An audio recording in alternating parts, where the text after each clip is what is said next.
Good morning, everybody. 9:30 and the inquiry is resumed.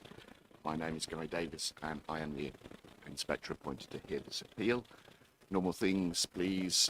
Can you please set your phones to silent? Those with laptops, set notifications to silent too. If there is a fire alarm, please leave the building in an orderly fashion and congregate at the front of the building. Got a couple of bits of housekeeping before we start on main business. The first was a note on clarification to one of the disputed housing land supply sites. Yes, so that's been drafted and is being circulated.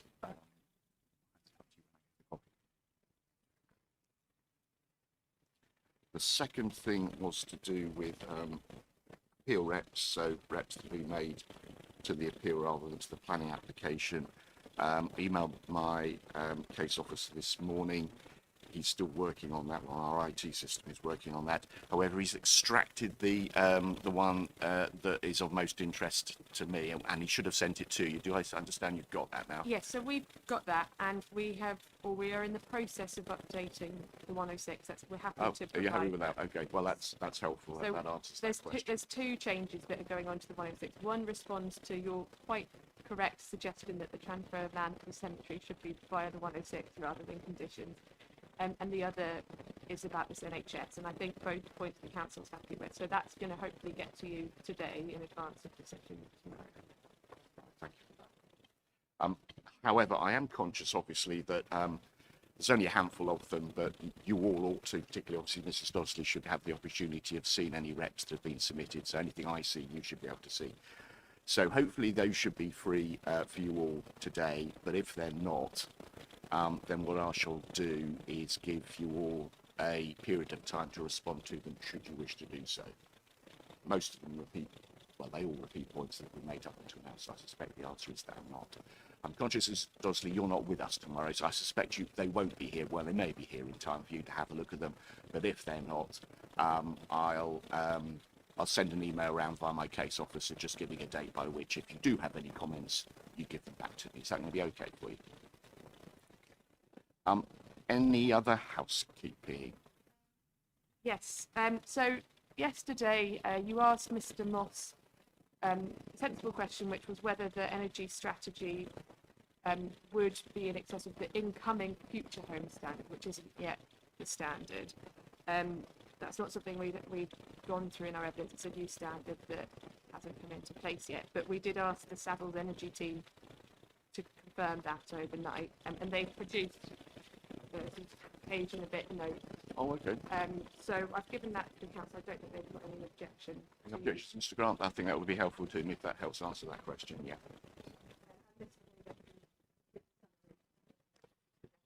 Right. Okay. That's all good. I think we are up to item 12, are we not? So I'll give that item 12.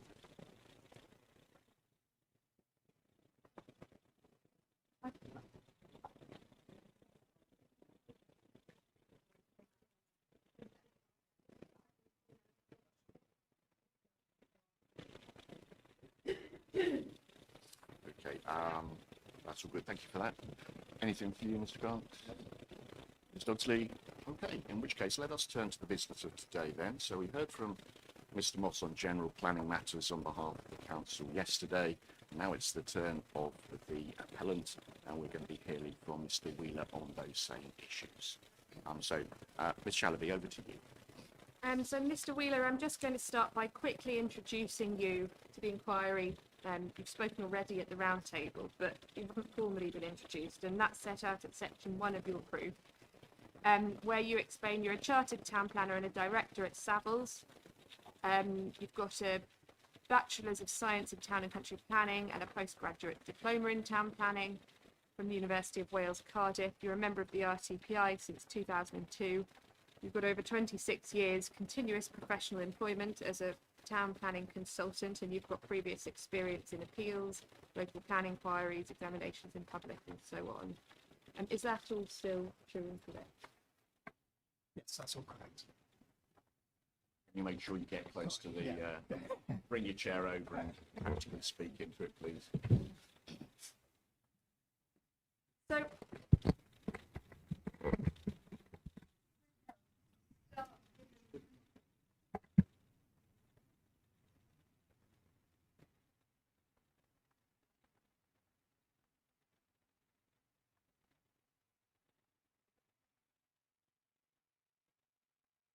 Oh, yeah, we're working again. Or back? Yes, you've. Doesn't matter. It's back up and running. It's now working.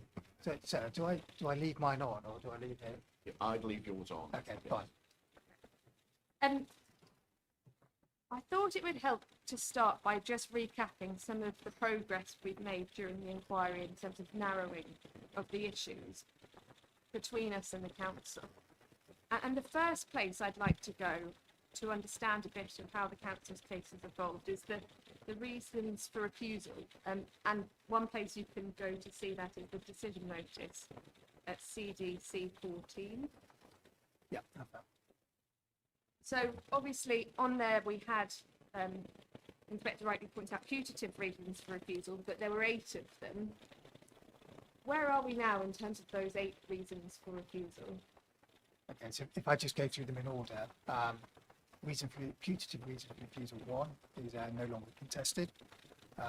Putative reason for refusal 2, my understanding that the only issue between the parties is in respect of the impact on the Morrison roundabout and the specific arms that have been identified. So how about all those other locations and reasons for refusal to Market Hill, the local distributor route, all of But that? I don't believe they're between the parties, issues between the parties now. Thank you. Reason for refusal 3, where are we at with that? Okay. I think both parties accept this harm to the landscape character of the sort of immediate area, but Mr. Moss accepted yesterday that if it was a landscape issue alone, then that wouldn't be a reason for refusal anymore. And then reasons 4 to 8, where are we at with those? That's they'll all be addressed or have been addressed through the Section 106 agreement, and that's agreed between the parties. So that's where we're at with the reasons for refusal. Are there any other points of agreement where the issues have been narrowed since the start of the inquiry that you'd like to draw the inspector's attention to? I think so. It's sort of, I guess it's the benefit of going last, so in some ways, but it's I think the list I sort of wrote down last night, which I think is quite helpful, just to run through quickly. So I think the first one is that it's agreed that there is a market in affordable housing crisis within Malton, and that the needs are both acute and entrenched. It's also has been agreed that urgent action must be taken to deliver more affordable homes in light of the increasing affordable housing need. It has been agreed that to meet housing land supply, there's going to be a need to have to develop on greenfield sites outside of settlements. It's been agreed between the parties that there has been very limited progress on the preparation of the local plan since it was agreed to undertake the review in 2021.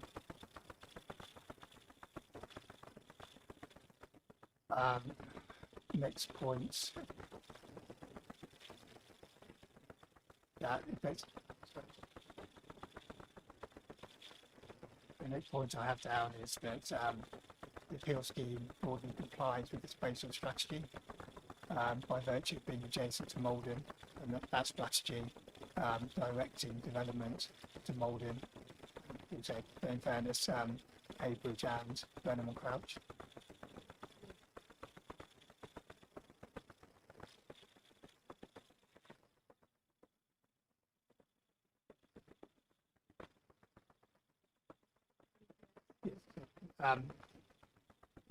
The next point I have is that it's been agreed that the scheme broadly complies with policy S2 on landscape matters, as it directs development away from more high-valued areas, landscape areas in the district. Last couple of points, it's been agreed that the site is in one of the most sustainable areas within the district. And Mr. Moss accepted yesterday that the council hasn't asked for or suggested any other sustainable transport improvements above that is above what is proposed. think on the final point, it was agreed that if the impact is not severe, the highways impact is not severe, then planning permission shouldn't be refused on highways grounds.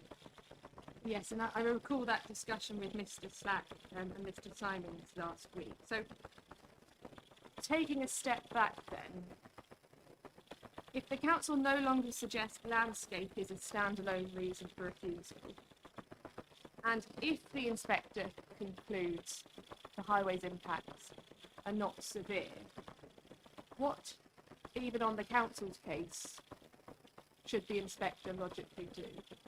But if the impact is not severe, then paragraph 116 of the MPPF directs us that planning permission should not be refused. And you heard Mr. Moss say yesterday he thinks even if the highways impacts are not severe, they should get substantial weight. I mean, I know you don't agree with that, and I'm sure Mr. Grant will ask you some questions. But suppose the inspector did give substantial weight to the highways impacts in a scenario where they weren't severe. What in that case would the council's case suggest applying 116? Well, I mean, the matter shouldn't be determinative on the basis that 116 directs the planning permission shouldn't be refused on highways grounds. Is there anything else you want to add about the points of agreement so far, or should we move on? I think the list is extensive, so I think I've covered most of it. Thank you. So the next point then, much of this is now agreed, so we can go quite quickly. But in terms of the spatial strategy of the plan, what's your view on the weight that should be given to those policies, consistency with the MPPF and all that?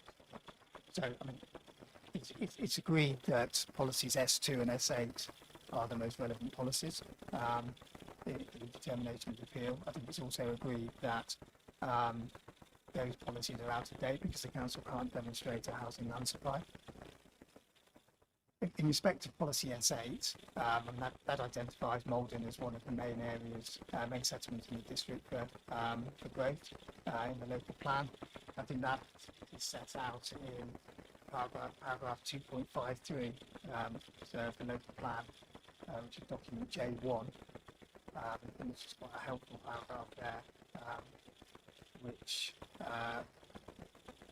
is on PDF page 32, also page 32, and that basically says one of the key purposes of the local plan is to provide a delivery framework for new housing in the most appropriate locations.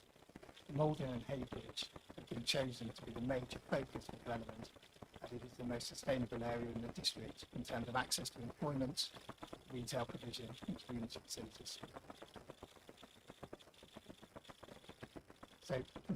So my position in relation to policy SA is that I accept there is a conflict in respect of the site sitting outside of the settlement, but note that it is adjacent to the western edge of the settlement. Obviously that settlement is one of the main settlements identified for growth. In relation to policy S2, and that basically sets the housing numbers for the plan period, and then also identifies tests that basically need to be met if the site is to come forward in excess of those site allocations. And I have demonstrated through my evidence, and I think Mr. Moss has accepted, that we don't offend the first bullet point, policy S2. About the delay of the garden. That's right, yeah, principally because I think we all agree that plan permissions have been granted and build out is progressing, we've not finished on those sites.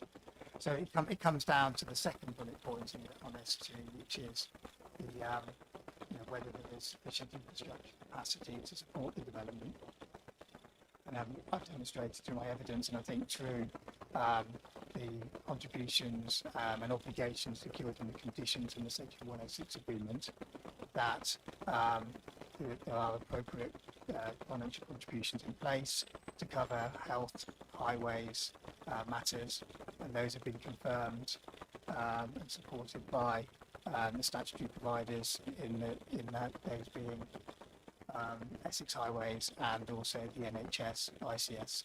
And so you say you accepted there's a technical conflict with SA being outside of settlement boundary. What weight would you invite the inspector to? Very, very limited weight on the basis that the S8 and S2 are out, technically and substantively out of date. And Mr. Moss yesterday said, notwithstanding that technical conflict, he accepted the scheme broadly complied with the spatial strategy of the plan. And what's your view?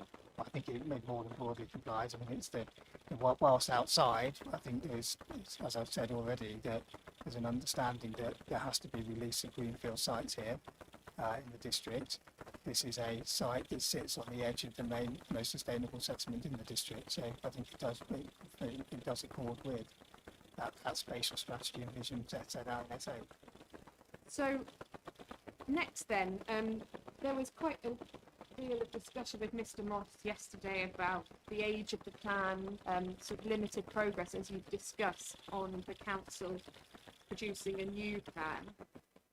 I mean, what's the effect of all of that sort of stasis in the planning? The plan's nearly 10 years old now, I think is the first point.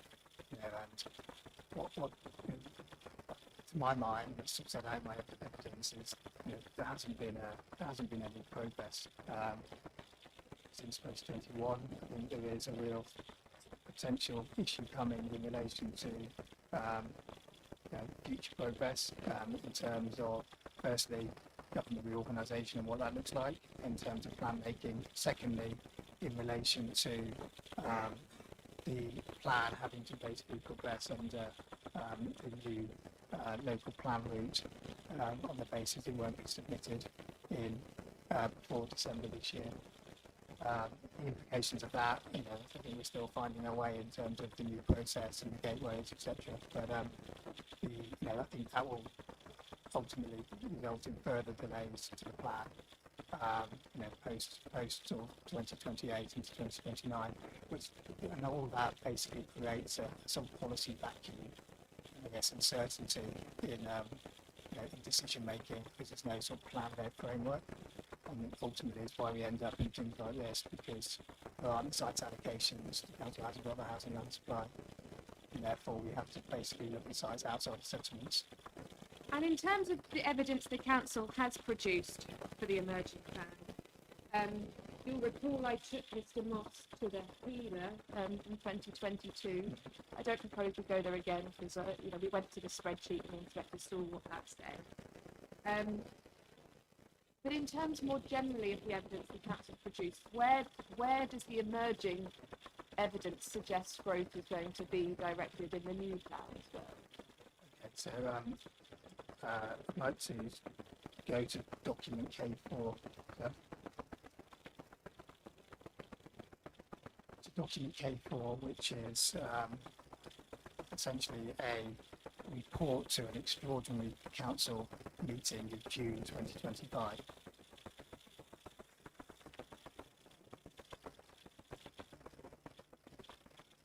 And the purpose of this meeting is basically to discuss the growth options for the local plan going forward. If we go down to essentially the end, and then we'll come back up to other parts, but essentially the conclusion in paragraph 4.1, which is PDF page 4, essentially it recommends, and members agree, that option 3, which is basically to look at focusing growth in towns and large villages, plus looking at potential for the site forward adjacent to South of the Ferrers, which is right on the edge of the district, adjacent to Chelmsford. So basically, I think we've decided that they were going to focus on growth option 4 for their modelling in terms of highways. Sorry, growth option 3. Apologies, sorry. So in terms of their modelling for highways and schools, education, and also health provision. So what does all that mean? So if we go back up to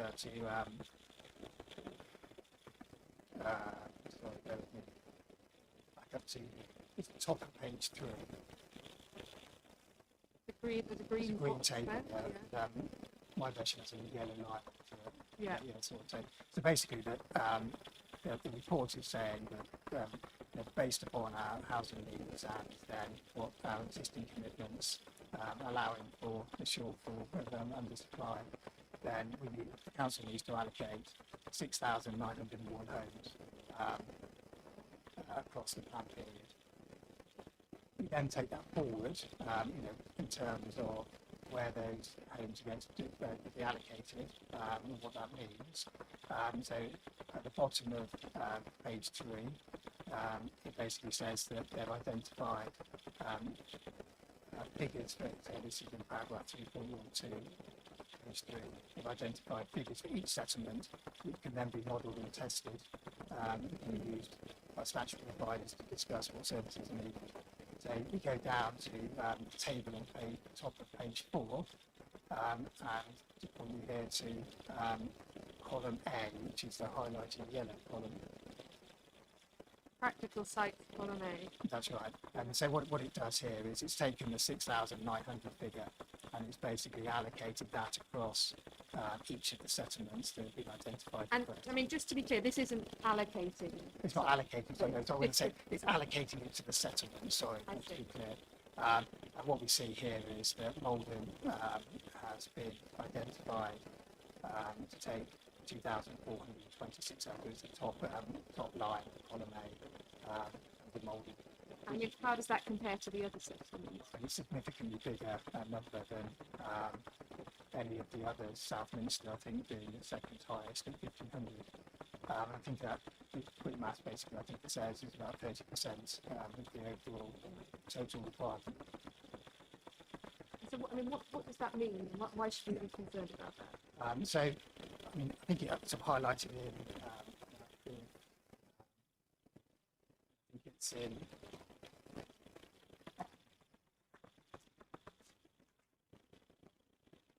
paragraph 7.18 to 720 of my proof. And now it just basically highlights the constrained nature of Malden and Malden town, particularly with regard to floodless. On the basis that I need to find land for 2,400 homes. Mr. Moss identified yesterday that there was land to the southeast and southwest of the Garden suburb. I think the reality of the situation is that they have to find a significantly more land if they're going to meet that identified allocation for the settlements. Fully accept it as an allocated site, so it's a requirement for modelling, but I think it shows a clear direction of travel. It looks like the local plan we're expecting to come out. It's not sort of suggesting towards the autumn. The might be is the local plan will be based on something similar to these local numbers. In terms then, should we move on to the impacts of the appeal scheme? Anything else you can say about the plan stuff? Okay, so first then, so locational sustainability, not something that's in the reason for refusal, but developed into a part of Mr. Slack's case. I wanted to just ask you your understanding of how ultimately even the council suggests that should feed into the overall planning balance. What weight does Mr. Moss say that? Well, Mr. Moss doesn't identify it as an individual matter. He doesn't attribute the matter in any negative ways in his balancing exercise. And how do you see it? Well, I mean, I look at it from a benefits perspective. I identify the various highway improvement matters that are being proposed and also the public transport improvements. And then I therefore that appropriate weight, positive weight in the overall balance. Is there anything else you want to say about locational sustainability? I think you covered it. I mean, the only sorry, yeah, there is one other point. Is that I think there are and we went through it yesterday, Mr. Moss, but there are just to highlight there are a series of documents and supporting bits of information that have identified this site as suitable over a good period of time. And those being the site being a reserve site in the draft local plan submission document back in 2016. The inspector's report, which came out after the sustainability appraisal, but the inspector's report in respect of basically identifying the sites as deliverable and developable in general terms, and then the HELA and the site assessment work that the council have done in preparation of the emerging plan, accepting that that is a wider site, but the point being is that they have come out in support of residential development on the site, and also gone further and said that the site is accessible by pavement, safe pedestrian access to town centre. So I think those there's a clear direction of travel. If you then layer on the constraints, you then layer on where the local plan is heading in terms of the growth option, I think it clearly supports this site as a sustainable proposition. So turning then to landscape impacts. So as you mentioned, it was agreed yesterday that the council no longer suggests landscape is a standalone reason for refusal. How have you treated landscape in your overall balance? So there's a couple of points to make first off. I think the sort of the evolution of the scheme, and how we come to sort of the parameter plans and the approach taken. It is very much a landscape-led master plan. We spent a lot of time working with the council to develop the landscape strategy that sort of responds to the setting and the landscape character of the site. That's evident in the sort of parameters plan, the extent to the green infrastructure was proposed. Second point, as you maybe already, the site's not a value landscape in any way. So, on the basis of Mr. Mitchell's evidence, which I think concludes that the overall landscape effect is moderate at best, then my weightings have been based upon that. Then I've also gone on to look at how the site sits in relation to the NPPF on the basis that I accept that there is conflict with policy S8 and policy D1 in landscape terms, but then on the basis that there is I've identified some inconsistencies, or that the NPPF, policy not really consistent with the NPPF, on the basis that they seek to protect and enhance the countryside, and therefore have a sort of no harm effect on its character and beauty. I think that was all agreed with this. In words, yes. So highways impacts then. Sorry. Just that. Just on the basis of the inconsistency with the NPPF, and then also on the basis that there's an acceptance that the council can have to release the land outside settlements. That is sort of to reduce my weightings to policy S1, so S2 and S8, and also Anything else you want to say on no, so that was it. Sorry, so moving on to highways impacts then. So this again was gone through in some detail last week, and I don't think we need to revisit any of that detail. But again, just to understand how you've treated this in your overall planning balance, and some explanation to the inspector about how you've approached the matter. The first point to make is my views in relation to the statutory consultees and the weighting to those. So we have spent a long time in discussion with Essex and actually travelling with them latterly. And I think it is important to sort of note that we raised to get the TAA or the active travel auditing. So that's the first point. So I think considerable weight should be given. And it was suggested by the council when cross-examining Mr. Bancroft last week that queried the weight to be given to Essex County Council because there was a typo in the statement on the ground. And I think Mr. Slack said actually he accepted significant weight should be given to Essex, other than the point about calibration, where he had a different opinion. I mean, what's your view as to whether the sort of error in the statement on the ground is a compelling reason not to give weight to the... Yeah, I don't think it changes the outcome of the assessment work. They are the statutory consulting. They've obviously pulled over the TA and the TAA extensively. My view is that considerable weight should be given to those the conclusions of that work. And then in terms of the highways evidence, you've given limited weight to the impact in your balance. Why do you think? I mean, that's principally, the judgments made on the basis of Mr. Bancroft's conclusions within his TA. That's twofold. I think Mr. Bancroft comes to the view that the highways impact is, he's used the word imperceptible in general practice.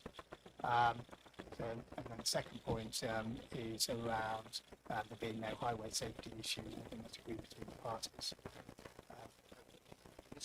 We left on me here. You say you're giving it limited weight, although it's on the basis that it's not a severe impact, but there's some impact. So you are giving that less than severe impact limited weight. I am, yes. Okay. But what's the magnitude in Mr. Right, there's a difference in extent, but you're still both of you are giving weight. Yeah, I recognise any scheme that adds traffic to a network, there is going to be an impact. There is a factor degree about how much that impact is, but yeah, I recognise that there is some impact, and that is recorded limited way. I'm not saying there's no impact, therefore no weight. Okay. I'm confused a little because maybe I've misunderstood then the point you were making earlier, that if under MPPF 116, if it's not severe, then it shouldn't be a reason for refusal. However, if you're placing negative weight on less than severe impacts, it could potentially result in a dismissal if these and other factors combine to outweigh any benefits. But I think that would be in combination. I think the MPPF is clear that it is not severe. So as a standalone. I got you. Sorry, I misunderstood the original argument, so that's helpful. Just to understand that, so if the landscape impacts were not sufficient to be a standalone reason for refusal, and the highways impacts were not sufficient to be a standalone reason for refusal, would you accept that a combination of the landscape impact and some weight to the highways impacts could tip the balance in favour of a refusal? No, I don't think that's the case. And what's the policy that Policy 116. So to the inspector's point that that's a bit confusing, because there is a theoretical world in which you could add up landscape and highways and result in a refusal. I mean, how would you suggest he approaches it in that scenario, and how does that relate to the weighting you've given compared to the weighting of the highways? So if the impact's not severe, my view is that it can't form a reason for refusal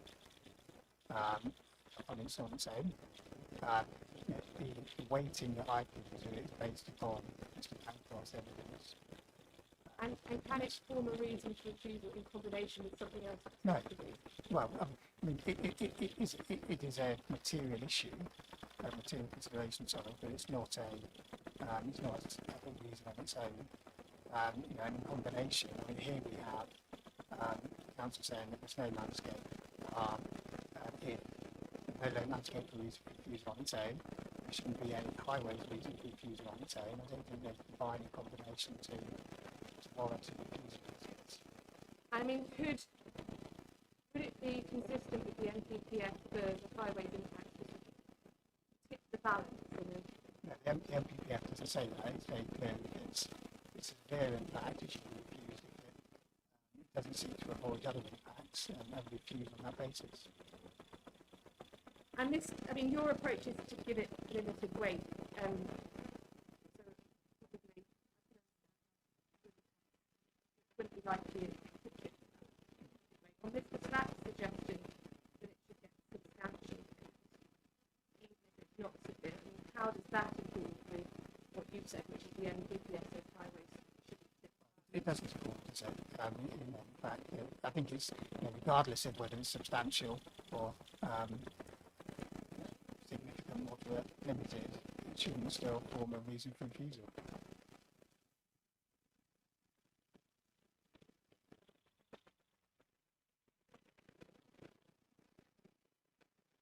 So, I think I understand you. Do you understand? I think I'm okay. I think I'm okay with where we are. It's of interest to me. Mr. Grant says he's going to be arguing about it in court next week. I'll be making my decision well before I think that decision comes out. So I'll need to turn my attention to it. There's something covering clothing, I think. Okay. Yeah. Okay, so just to summarise then, what you've said is that highways shouldn't be a standalone reason for refusal if the impact's not severe. It also shouldn't be something that tips the balance in a cumulative harvest situation. Right. That's okay. And that's why you've given it limited weight, because by necessity that wouldn't tip the balance. I wouldn't tip the balance. I'll give them, I think it's based on Mr. Blacklock's completions in his work. Is there anything else you want to say about highways? No, I think that's fine. Good then. So I think the other adverse impact, substantial agreement, heritage, things like that. I've gone through some of that with Mr. Moss yesterday. I don't propose to repeat it all with you, Mr. Grant, if you want. So I suggest we move on to talk about some, again, not all of the benefits, the ones where there's a key difference between you and Mr. Moss. So the first point then, so housing provision. There's a difference between you because Mr. Moss gives this significant weight, you give it very substantial weight. Obviously Mr. Moss's scale only goes up to substantial, so he doesn't have a very substantial category. He's one notch below his top category of substantial, so you're perhaps a bit closer than it might be. But essentially I understood from him yesterday the reason he doesn't go higher is because in his view, council with a 3-point-something year supply, effectively that's pretty good, was what I understood him to be saying overall. I mean, what's your view on that? I think personally, it would be in absolute numbers terms. I think my view is that the housing land supply is still substantial. So this housing land supply position is still substantial in respect of the hundreds of homes that are not being provided. I think on the council's numbers we're at 626. On our numbers, it's nearly 999. And that's in the context that the NPPF tells us that those should be minimum figures and requirements in paragraph 78. Why does all that matter? Well, we've been through it already, but it's accepted that the national housing crisis, how that then plays into the impact on Malden, in terms of the increased affordability pressures, increased homelessness, demonstrated in Mr. Roberts' statement in my KW4, the affordability indicators that produces. We've got 700 people on, 700 households on the housing register. Waiting time for 2 years for an affordable home. We've got nearly 60 plus bids for every affordable house. But then sort of go on. Mr. Moss makes the point that the housing land supply position has improved materially over the last year or so. Clearly, it has improved. There's no getting around that. But I think we need to look at why it's improved. It's not because the council's changed their approach. It's not because there's a local plan in place. It's principally, well, largely down to the fact that a number of permissions have been granted at appeal on large greenfield sites outside of settlements. I think if you I did an exercise last night, Sarah, whereby I just looked at planning permission, so I looked at the performance of the local authority planning committee since the MPPF was granted to basically post 2020, December 2024. I went through the main sort of strategic planning committee, development committee, management committee, and I went through the area committees. And what that basically showed me was that there's only been one planning permission granted for a major site since the MPPF came in, and that was 55 units granted resolutions granted in April this year. And that's sort of indicative of the situation we found ourselves in here in respect to housing delivery. It's not the council basically granting a local permission, just for the sake. It's not the council having a new local plan to direct development. We're basically planning by appeal in many respects. I mean, since those appeals sort of in 2024, when the supply was 2.7 years, we're now, a year and a half on. How much further progress has been made on the local plan? Well, I think that's the other point. It's the context of how the supply has improved, but then it's also secondly, there is no plan making process that basically directs the housing development as it stands. So there's no plan, solution to the site at the moment, which means the council is reliant on the build sites, and they've accepted that. In the short to medium term, I think that's recognised in the appeal decision from the Purley site, which came out earlier this year, which is CV22. Is there anything else you want to say on the market housing? The only other point was Mr. Pycroft went to it yesterday in respect to sort of looking forwards and what that means in terms of housing that's supply post 5 years. And I think the point very clearly that there isn't good sites coming in to backfill the sites that are basically being built out at the moment. So his view was that housing land supply is likely to sort of decrease over the next couple of years until we have a local plan in place, or until sufficient sites are granted outside settlements. So moving on then to affordable housing. I mean, you've discussed a fair amount of this already. Again, it's something you give very substantial weight, and you'll recall it was agreed with Mr. Moss yesterday that there's an urgent need to deliver more affordable housing. Step change is needed. Anything additional you want to provide from this sector? The only points really are, and I think it's clearly set out the affordable housing statement on the ground, is in relation to sort of a new identified need, sort of 284 dwellings, affordable dwelling plan.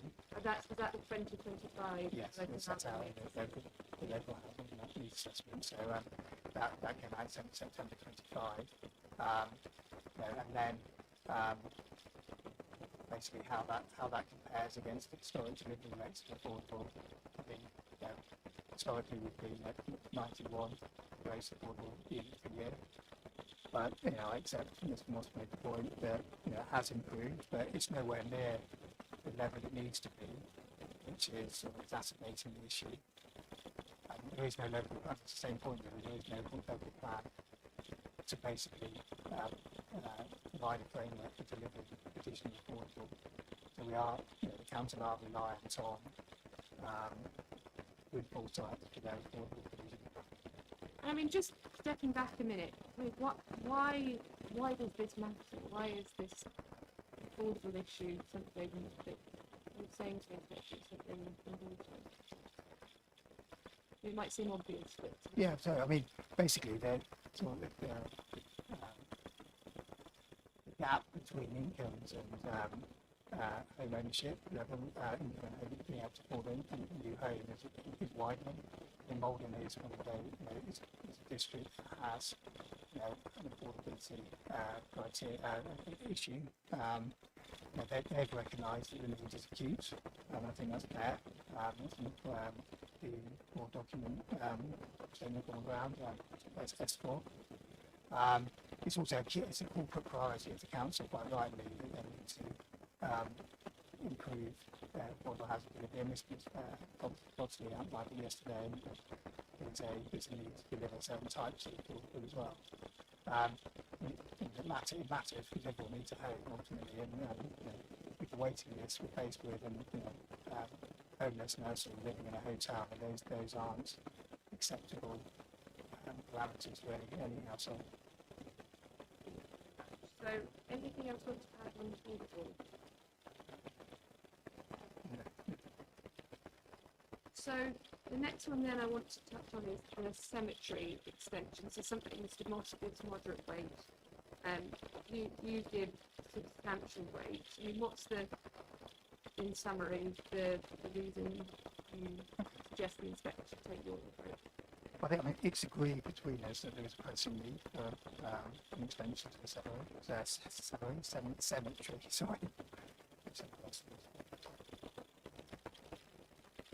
So, pressing need, that's set out in the officers' committee report, CD8.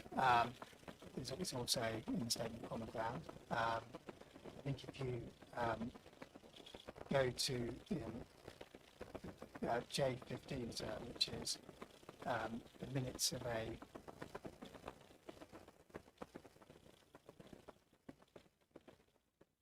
a strategy a resource meeting.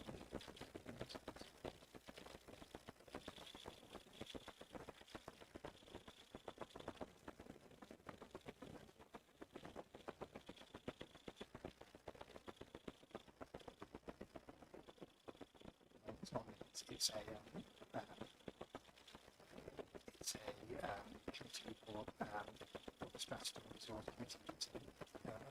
So apologies, I think I'm going to do that. 15. Yeah, sorry.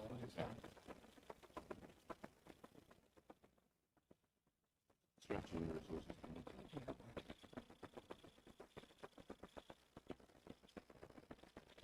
Yeah. 12? Yeah, sorry, thank you.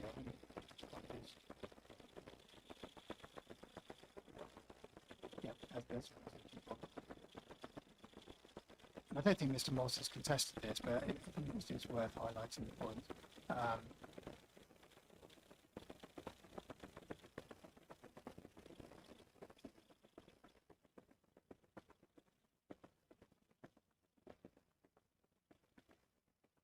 So it's on page 5 there, paragraph 0.176.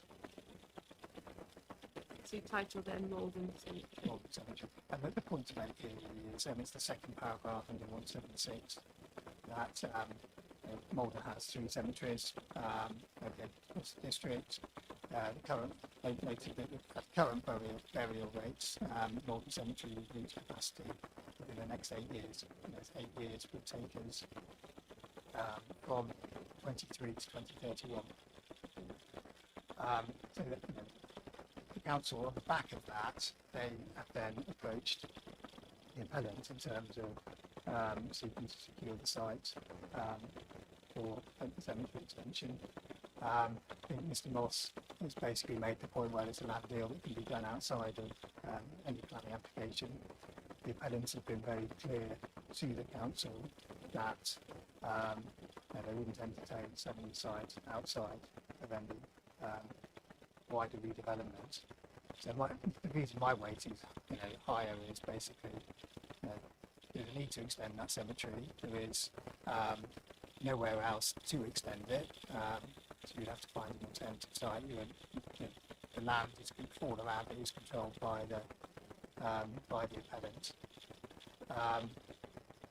And then they've basically made it clear that they wouldn't entertain the sale of the land separate to any application submission. And the council will sort of say, well, look, get the planning application in and come back to us once that permission has been secured. So this is obviously a difference in weighting between Mr. Moss and myself on that. And my understanding, where the appellant sits and the site-specific benefit that the land will deliver, increase the weighting. So next then the nursery. So again, Mr. Moss confirmed yesterday that it's agreed between you significant weight should be offered to that. So I don't have a whole lot of questions for you. Is there anything you want to say about that? The simple point, there was questions raised around whether it would come forward. It's not, we don't have it in evidence because we didn't think it was an issue, but I can just say that the appellant has been in discussions with separate nursery operators. So originally it was going to be taken by the county council as a standalone facility. Then they turned around and relatively late in the day said we don't want to as a standalone facility, we want a contribution. So the appellant's gone out to the market and has confirmed to me that he's confident that we'll be able to find an operator on the basis that the discussion has had thus far. And what's the benefit of a private facility? It's obviously separate to a county council facility, which sticks to term times and is quite rigid in terms of the type of children that can be accommodated. So a private nursery is all year round, so it doesn't have to close unless outside term time, and then it also takes children much younger. So I think 0 to 2 years old is what's been suggested. I think that the officer finds supports that position in relation to the nursery in her committee report. So next then, just going through some of the core benefits. One is public open space. So I think you've set out in your proof, and this isn't contested, that over a third of the site would be allocated as green infrastructure and open space. I don't think it's contested that that's significantly above policy requirements. I think the question Mr. Moss's evidence says is, this will just be a benefit to residents on this site. What's your view about that? I think the play areas, the community gardens, the dog walking we have around the site, will be accessible to not just residents within the scheme, but with the new crossing facilities over the 414. Then those residents that live within sort of the western and sort of northwestern parts of Malden would have very easy access into the site and will benefit from those recreational facilities.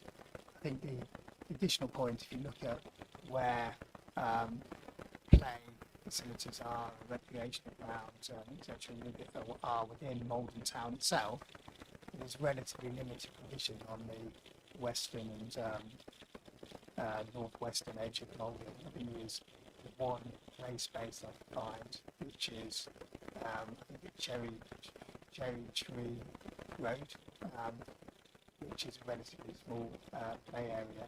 That side seems to be fairly limited provision of that. So I think on that basis, I think we would see residents, existing residents, travelling to the site to use the facilities. And how does that sit with the nursery?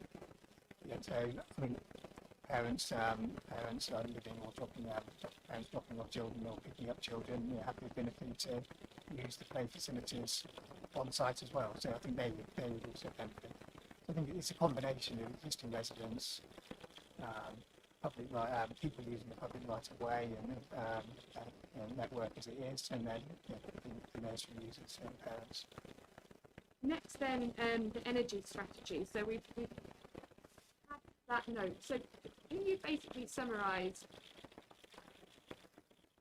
what, if anything, is this scheme doing that goes beyond sort of current policy requirements, and how does it relate to the future incoming standards that we're going to have? Right, okay. So basically, I'm not an energy consultant or expert, so that's why I went to the energy team, and our energy team were basically prepared the application supporting report. So there is a consistency there. They've been involved since the start. That's CDA 19. That's right, yes. So the notes have basically been prepared to sort of set out how the scheme compares against the baseline requirements of future home standards. So it's fair to say that the scheme was designed on the basis of Part L 2021. Part L 26 have only just come in. So we just need to look at how. Well, it has come in. It came in March this year, but it won't. It's a transitional period, so developers don't need to comply with it unless you haven't got detailed planning permission post March 2027.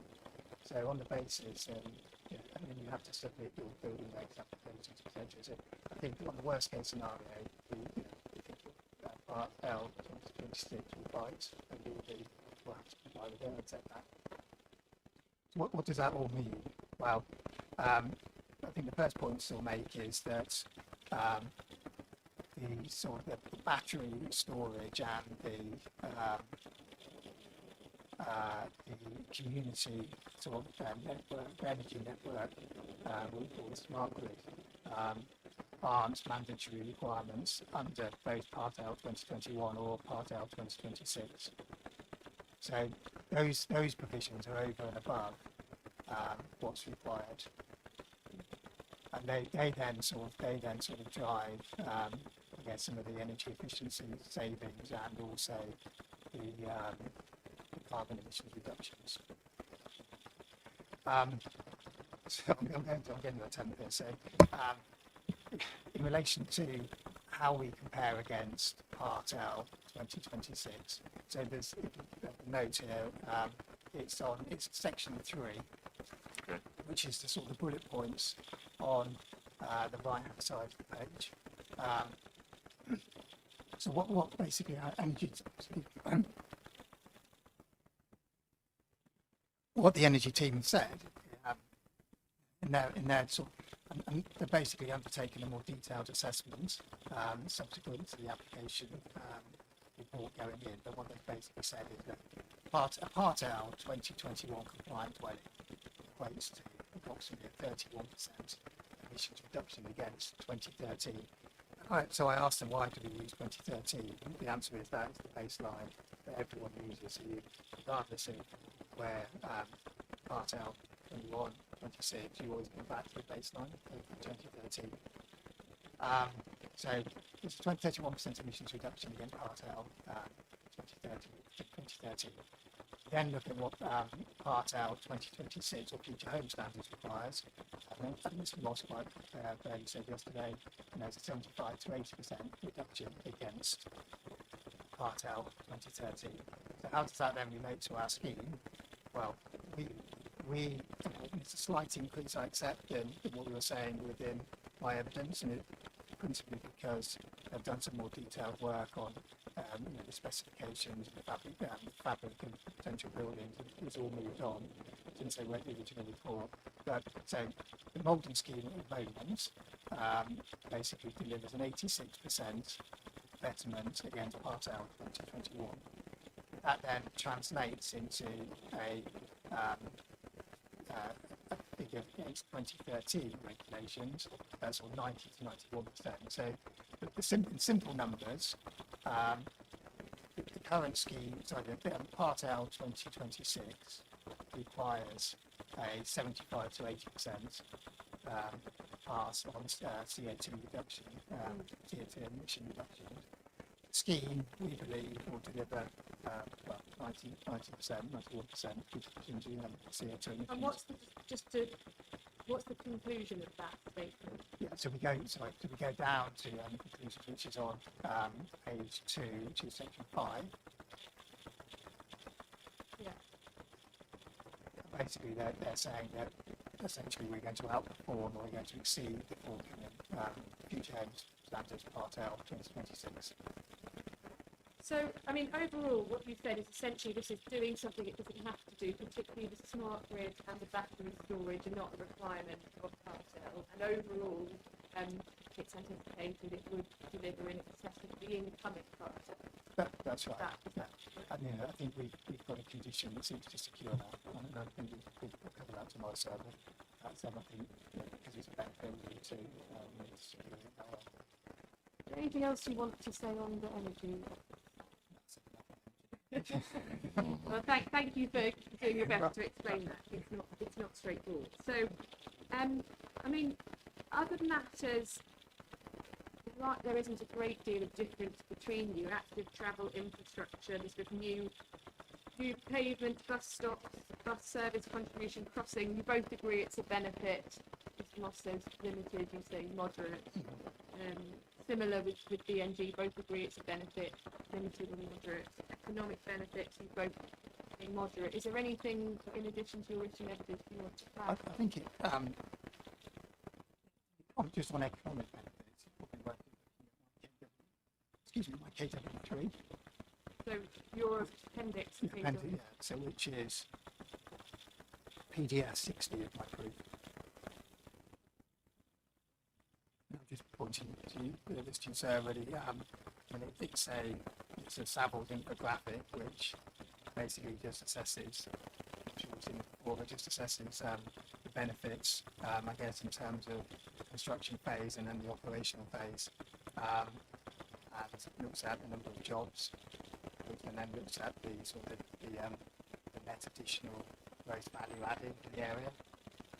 What we see is 19.6 million during the construction phase, and then the operational phase at 4.3 million. And I guess additional to that is the sort of the council tax.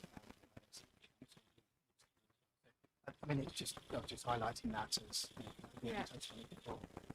I mean, we don't always have, from my experience, the economic benefit broken down in such a detailed way, so that is helpful to point to. Is there anything else on the benefits you want to say? Nothing, we covered them all. So just then in conclusion, I mean, stepping back, how do you invite the inspector to ultimately carry out the planning ballot?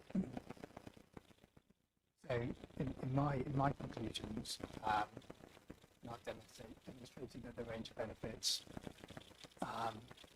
are extensive, and that the adverse impacts when weighed in the balance then significantly demonstrably outweigh the harms. Then significantly demonstrably outweigh the benefits assessed against the NPPF. So therefore, my view is that the scheme does accord with 11D2 of the framework and the presumptions engaged.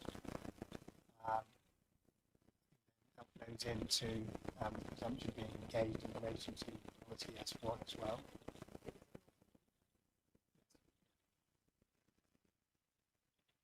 Therefore, on the basis of compliance with S1 and then the conflicts, reduced weight policies, S2, S8 of the plan, I take the view that it also complies with the development plan as a whole.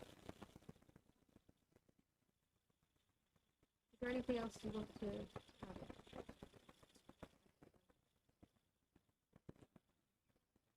add?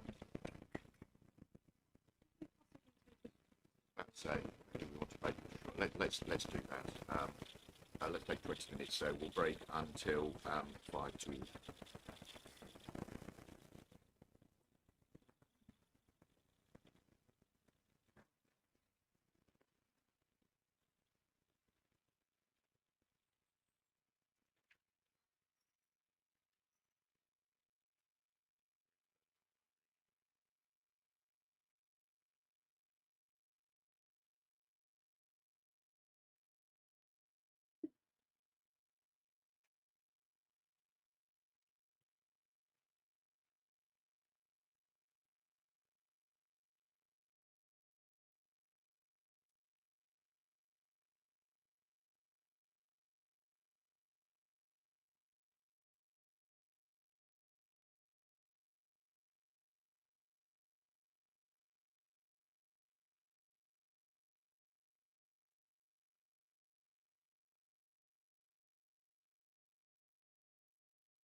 5 to 11, and the inquiry is resumed. So we heard from Mr. Wheeler in chief this morning, and we'll turn to cross-examination soon. Do I see a note there, Mr. Grant? So yes, it's the note explaining what seems to have gone slightly awry in terms of phase 2 and phase 3. It's obviously not agreed in as much as there's nothing to agree at the moment, and Mr. Pycroft will need to respond, but it helps outline where we think some of the confusion might arise. Do you want to speak to him first before handing it in, or No, I'm happy to hand it up because it outlines how Councillor Fittick's reached the thing that he's done. I don't think there's more that needs to be done.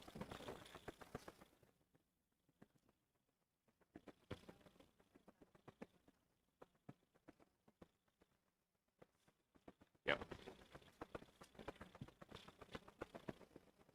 In which case, do you want? I mean, perhaps should we just delay you explaining what you think the situation until Mr. Pycroft comes back, or should we do that now? What would be best? Yeah, maybe have a discussion first. Okay, I think probably do that. We'll come back to it. So.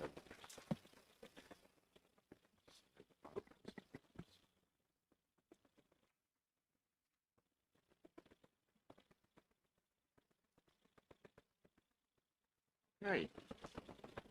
Right. In which case, let us turn to Mr. Grant for cross-examination of Mr. Wheeler. Thank you, sir. Good afternoon. No, morning. Morning still, Mr. Wheeler. A few questions on the development plan, please, before we move on to what one might consider slightly more interesting topics. The inspector asked specifically about policies H4 and D1 and their applicability. Do you remember that? This came up in the landscape discussion. No dispute, H4 is about optimization. I don't think there's any dispute between us that it is a relevant and applicable policy, whichever one you go, is that.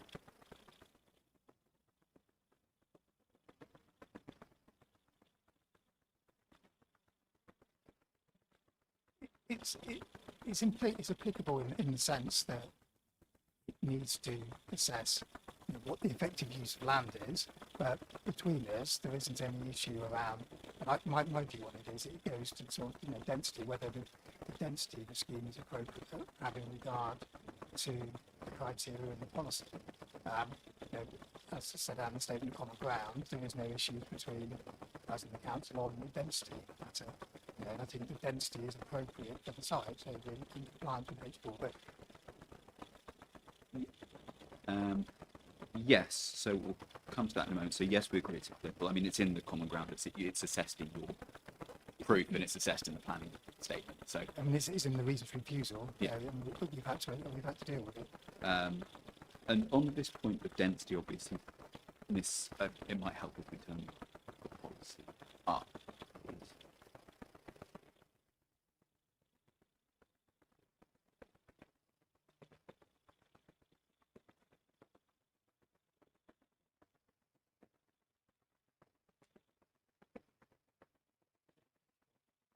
Yes, that's right. PDF, page 92 of J1.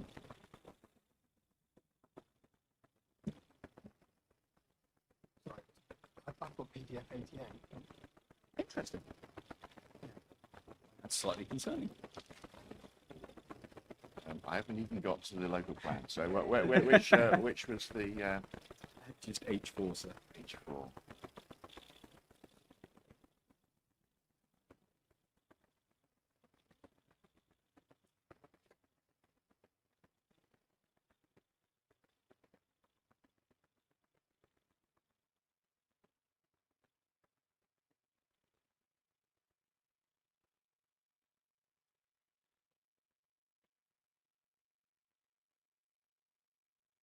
I'm being thick here.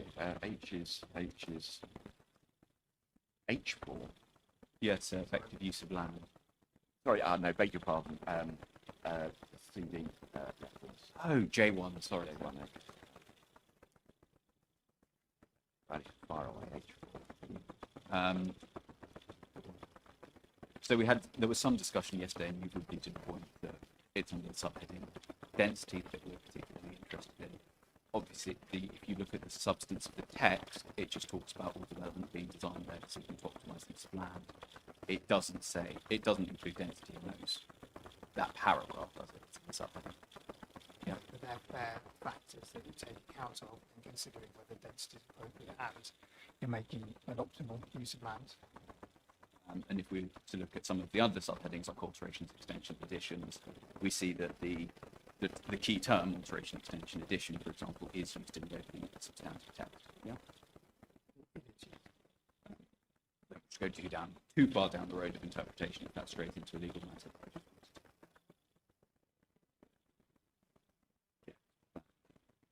Done.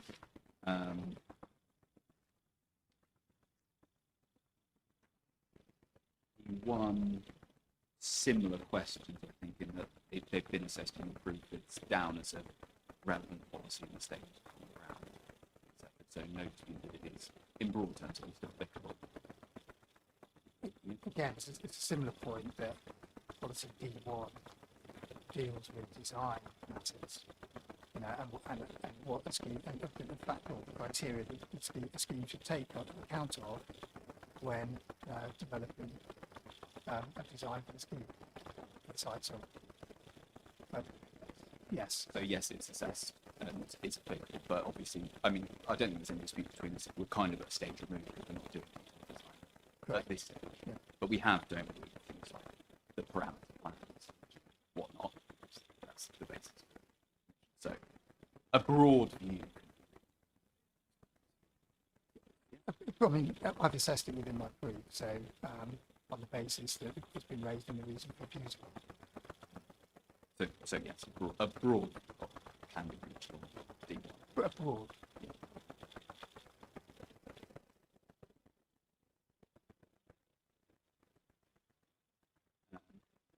Point is made, and some points were made to Mr. Moss about the consistency, and I think it's a point we take about the consistency of D1 with the NPF in particular.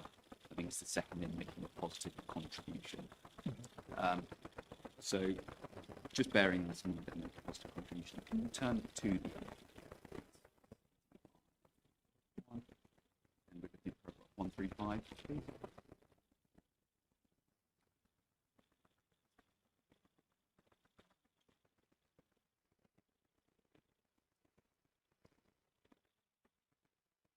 Planning policies and decisions should ensure that development will function well and add to the overall quality of the area. Yeah. So that again is obviously in different language, but adding to the quality of the area as well as making a positive contribution to the area. Yeah. Yes.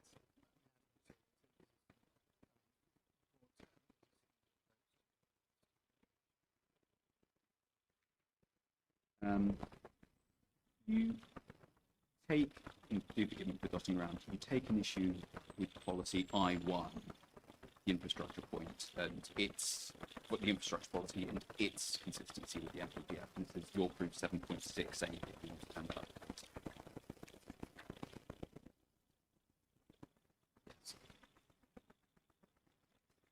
And I think the point here, and tell me if I'm getting it wrong, is that you're effectively saying this is about providing for the growth set out in the plan. That is now out of date. Therefore, this is now out of date. But, yeah. But can we turn up line?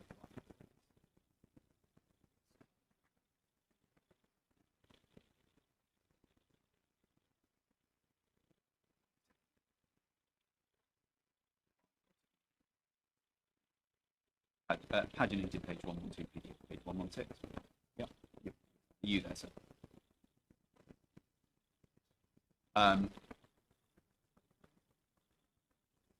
So we see that there's three opening lines. The council will work with relevant partners, etc., to maintain and improve infrastructure through delivering the infrastructure associated with the plan.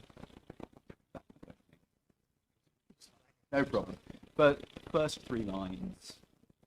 About delivering the infrastructure is effectively associated with development proposals in policies and plan. Yep.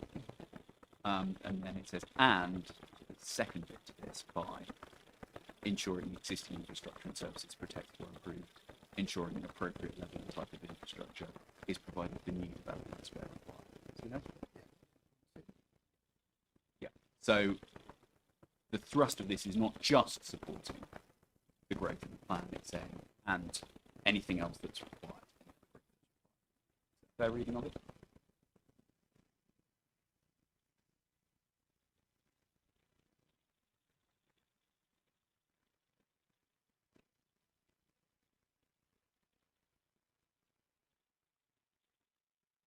References.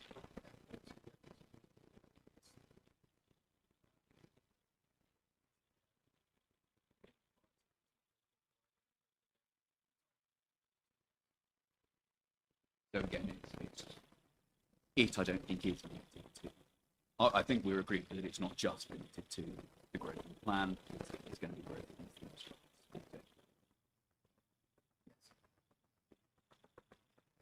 So on that basis, it's perhaps more consistent initially.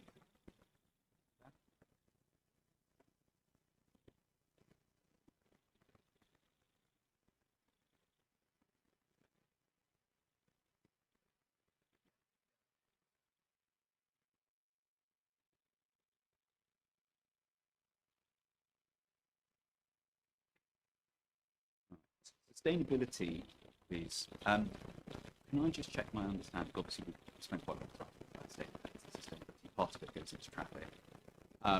In terms of how you weigh it, I think you said.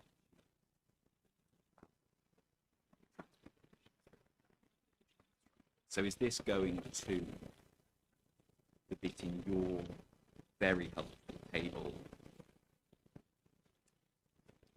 2, where you talk about provision of active travel infrastructure? That was, Yeah, I think it's in. in part is there.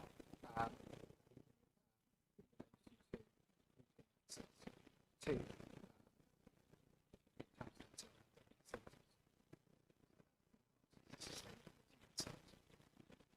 Yes, that's talking about enhancing sustainability, but you've got points about the site being sustainable. I don't see that weighed anywhere else in your particular benefit table. Chief, you said that this is where it's not, so I understood that.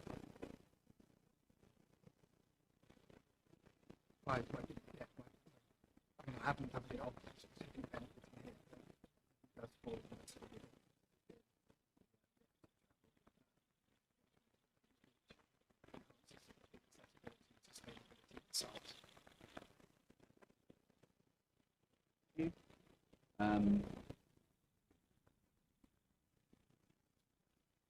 I went over this very briefly with Mr. Given to say Bancroft. There's no dispute between us now. It's met, so the site is either is or can be made sustainable. That's been agreed. I covered with Mr. Bancroft, and let me know if you disagree. That's a slightly different question to whether a site has been sustainable, whether developments. requirement is it has or can be sustainable. But if the inspector wanted to ask, okay, but is this development sustainable? That's the question. Well, the site is in a sustainable location. And the improvements, on indicates are a benefit which improve the accessibility. And you either accept it as sustainable now, or if it benefits you, it becomes sustainable. I think that's answering the question as to whether it's like that. The point you just wanted. That is logically a different question. I agree with you. NPPF talks about whether it's like is or can be. Get that. And then that's a kind of channeling it to. And then we get on here a slightly different question. Is this development sustainable? Not the same question, but it's like is or might be this. It's not the same question, but my view is that the site is a sustainable location, or, you know, it can be made sustainable. You don't want it is a sustainable location. No, I understand that you'll be trying to, the logic, the questions to be asked in the logical way through.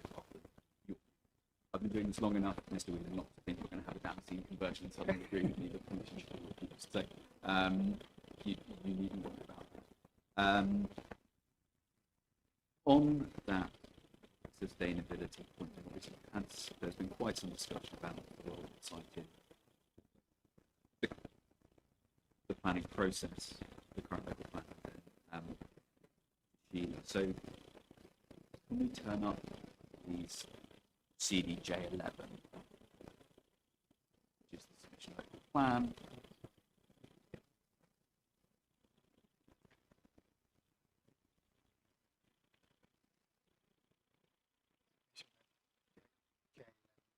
yep, going to page 21, sorry, PDF 21, paginated page 17.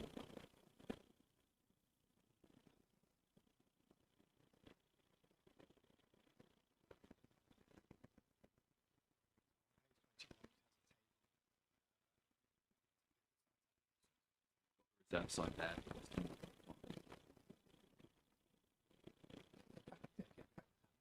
That's right. So it's, I mean, just to pick up the point of terminology, I think the inspector's right is that it's a bit identified rather.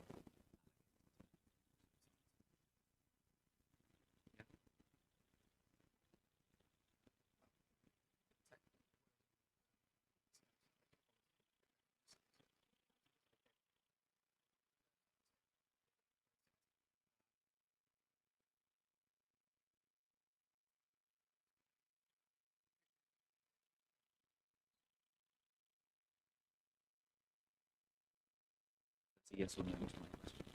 Right, been identified. Been identified. Yes. So this in itself isn't an allocation. It's not an allocation, it's an indication that subject to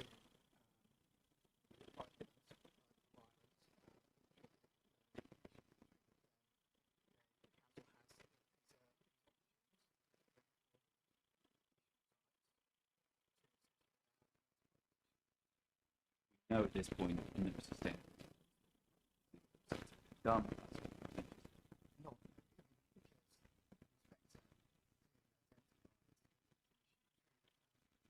examination process. That the evidence wasn't more. Will come. Yeah, sorry. No, that's quite all right. 450 units, so admittedly bigger than our scheme. Yeah. The quantum of units can affect things. Non-house infrastructure that is put. The quantum of housing, if you've got that would come.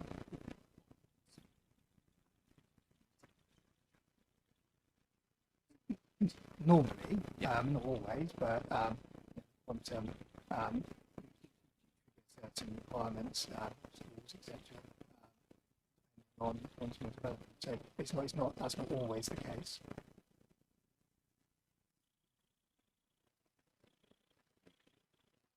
Not, I mean, not Not a blanket rule, not 100%. No, every case on its Maybe a merits. 10,000 site home site somewhere that doesn't need any more. It's very, very different to 450 homes.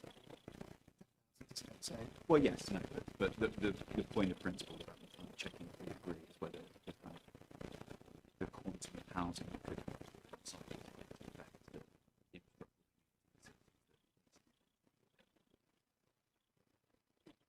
I don't I fully agree with that. Sorry, I mean, it has a role in the other facilities that might be provided on the site, but it's not a be all and end all. No, I wasn't suggesting that it does affect it. You said it has a role. It does affect it. I'm not sure if we're talking cross purposes or not. I mean, I don't fully agree that. That's not depends on what's around it. Facilities, infrastructure. So it doesn't automatically go that you've got a quantum of development, you need to provide X on the site. you started talking about the, you know, the inspector queried this that the policy above CBJ 20.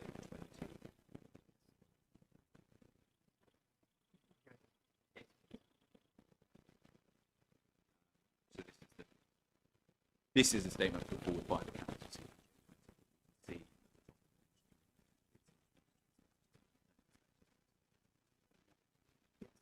And this is where the inspector picks up if there any evidence that is the effect on schools, sites. So the inspector was, I think, let's say, concerned at this point about evidence supporting I was in school. But the inspector's issue, there is no evidence. I accept there was no evidence. The exam site weren't assessed. They were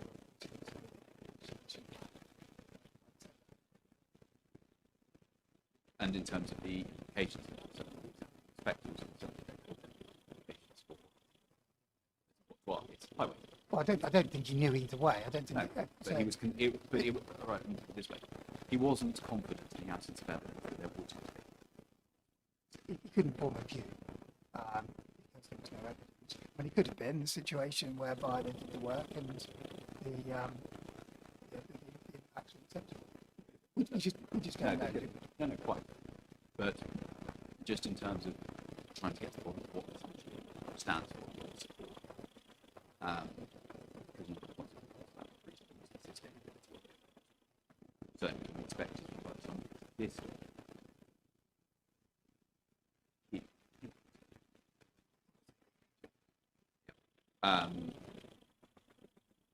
Was not comfortable in evidence. It was sufficiently potential that he needed. Yes. Simply, he didn't know either way. He had to take a precautionary approach, I think, and that's where he goes to in the inspector's decision. Yes, I mean, fair that he didn't know either way, but in terms, there are some things that are so obviously diminishing that there could be a problem that they can be ruled out either in the local planning process or by inspectors about any concern. No, this isn't going to have any to concern us. So we weren't in that territory here. Very. No, it was sufficient. Potentially concerned. Concerned. I think I didn't attend the inquiry. Certainly, the evidence I've seen that the sites were included within the as reserve sites, identified as reserve sites, and there was obviously a hearing process. He has then basically raised it, and then rather than doing the work, the council appears to alternatives and I can't tell you that you know that he was alive. I mean, all I can say was that the evidence simply wasn't there. We turn to CBJ 16, which is inspector report, please.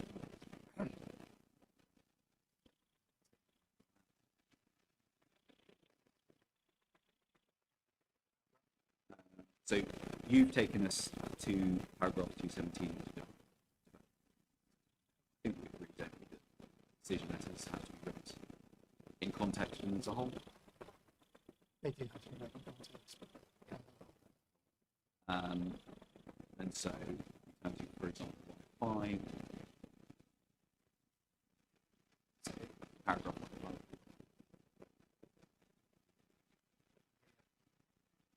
1. This is where he picks up his results and starts talking about the capacity in each of the settlements, Burnham, strictly growth through Pete's point about no evidence, highways and schools, and repeats the point effectively no evidence in front of him, and continues the problem is that once one of the reserve sites releases, high likely the council will be unable to prevent hazard when allocating the site.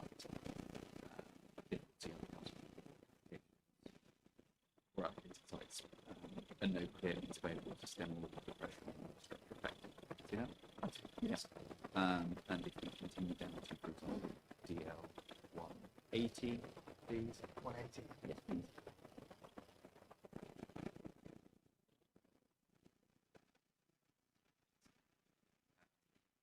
Clear to me that highways and schools capacity more a bridge on the Birmingham Southminster is significant constraint to residential development. Above that proposed in this too, there's no evidence that a greater level of housing could be satisfactorily accommodated. The point being, again, there's no evidence either way. But, Sure, but I mean, and continue down to 215, please. It makes a very similar point about the infrastructure. And that then provides the context for paragraphs 216 and 217.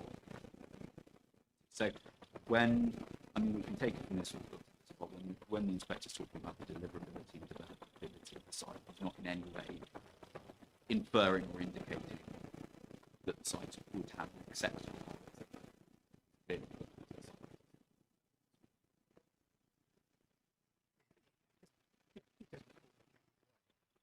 Yeah, so it's references to the site being deliverable and developable. I mean, this might not be an issue between us, but it's not whatever he was taking into account in making those judgments and reaching the view of authors.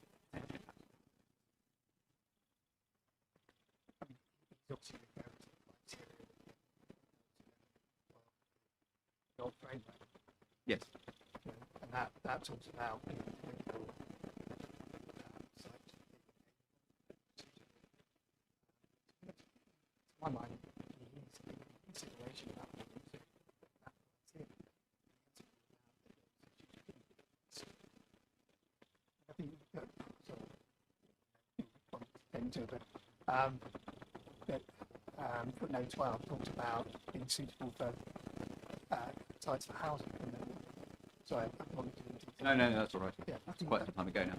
Yeah, but I mean, I agree with you that he's focusing on footnotes and making notes. But the point is the inspector's decision when he's turning his mind to that question. He's doing it against a background where he's not confident about it. So whatever this means, it's not any sort of warranty or obligation.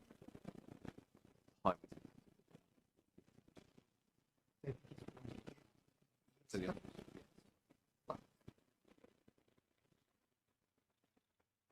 Yes, but then to qualify, he has informed a view either way on whether the highway's impact is acceptable or not, because he doesn't simply have the evidence to do that. But he has formed a view. One is that the sites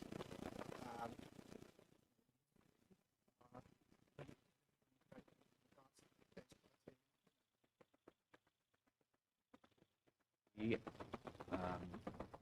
CDJ 22, please, which is the post-examination essay. yeah,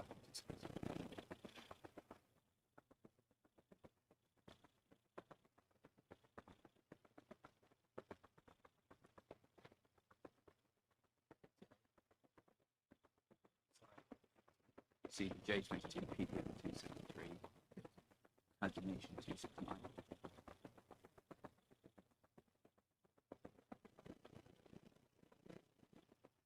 TJ 222 is not.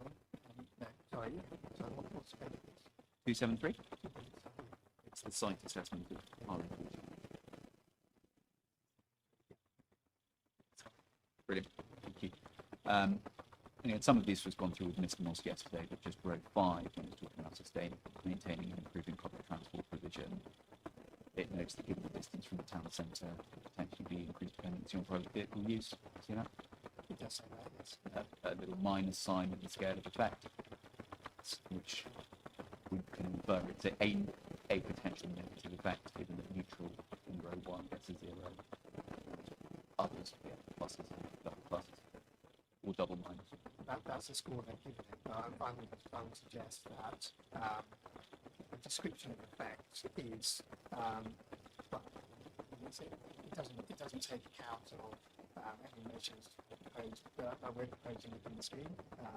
So pedestrian and cycling improvement, doesn't propose any, doesn't take account of any measures proposed in terms of bus transport. It's simply assessing the site as it stands. Absolutely. Because it's a site assessment, it's not development. That's right, yes. But then obviously we've gone a lot further than that in terms of the actual travel assessments we've gone, and then in terms of the improvement proposed, which, you know, out conclusion in relation to some of the effects. Absolutely. Fully acknowledge you've done more than was done than the site assessment. It's not a point of but the sustainability, potential sustainability of the site has been discussed. This has been referred to both in opening and in we just have to take it for what it says. I'm not, and then what you've done above that in particular development. So to that. That's what I covered at the start. 1 by 10 whether it has been sustainable. Potential to be. I mean, just to make a point on this, I think it's just a timing point around the fact that sites were put forward to identify as reserve sites. And the inspector and the council decide to remove the reserve sites in the main modification. We then have a sustainability appraisal post-state made modifications. There's an element of post-rationalisation here that the site's no longer as a reserve site, so let's assess it. You know, I think if the site was maintained as a reserve site, potentially have a different conclusion on the inspection effects.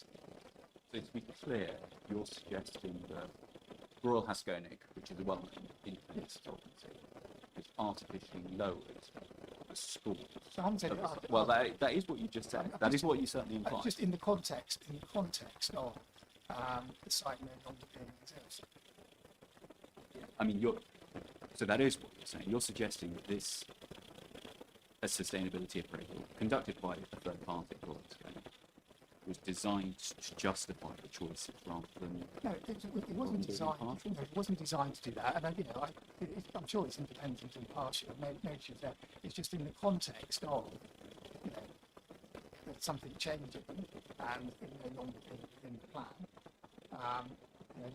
Sometimes you get to different conclusions.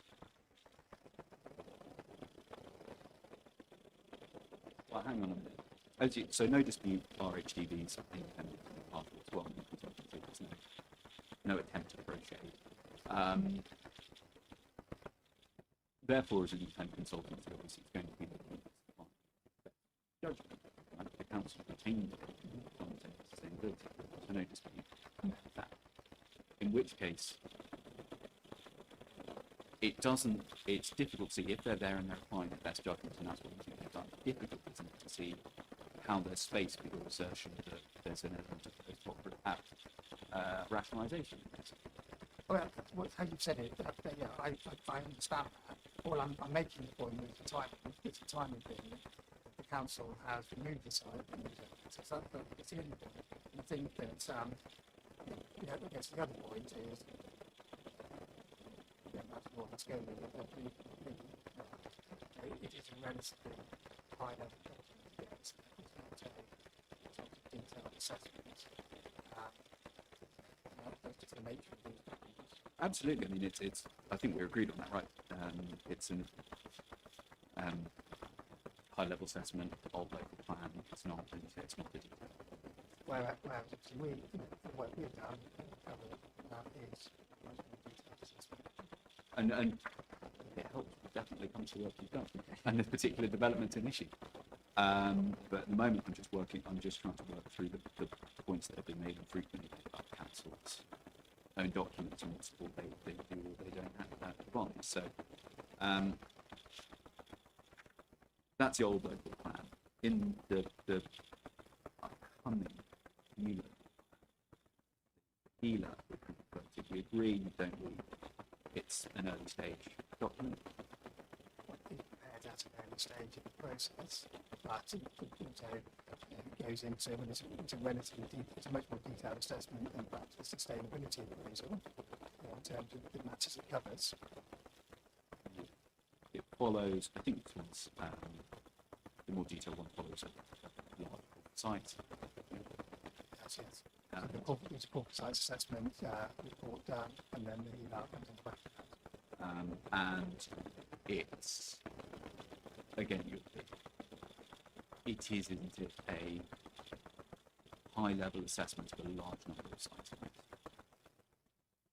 I don't agree with high level. It's an assessment of you know, a number of sites that you know, been sort of sifted through the corporate site process. Well, let's bring it up. Let's see the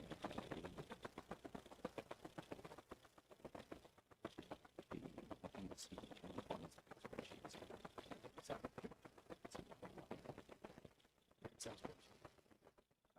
I, for some reason, have it as a PDF.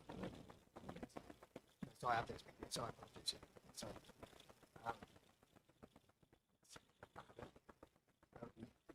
fairly small on my screen.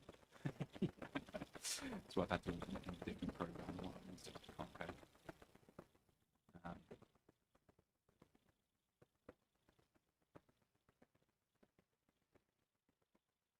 So in terms of the assessment that's done, I mean, there are, I think, a large number of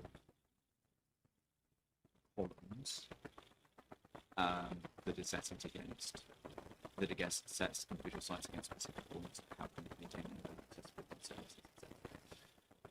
But if we're looking at our sites, which is the bottom one, we see, for example, that a lot of repeated it's more the site to the walking distance of services and facilities of the town and the access safely by walking, therefore the site to maintain accessibility. You see that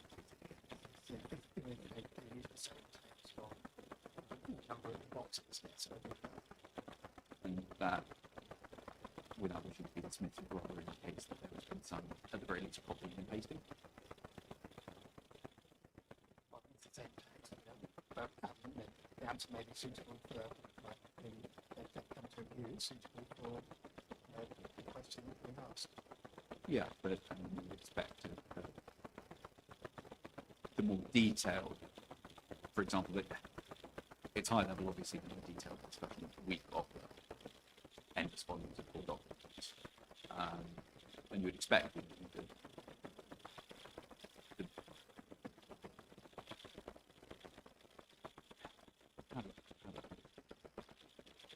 the more detailed the site's been looked into, the more likely it is that the response would have a more personalised response.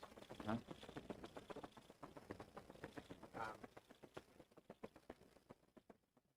That's a nice response. But it depends if the text is fit for purpose, then no, but then it doesn't automatically follow that if you go a more detailed assessment, you come up with a different form of words. In terms of what the site shows, there's no dispute between us is that it covers a much bigger area than the site. It covers a wider site.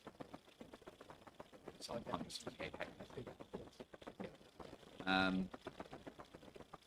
Could therefore, I think there is an indicative number of houses here, about 855.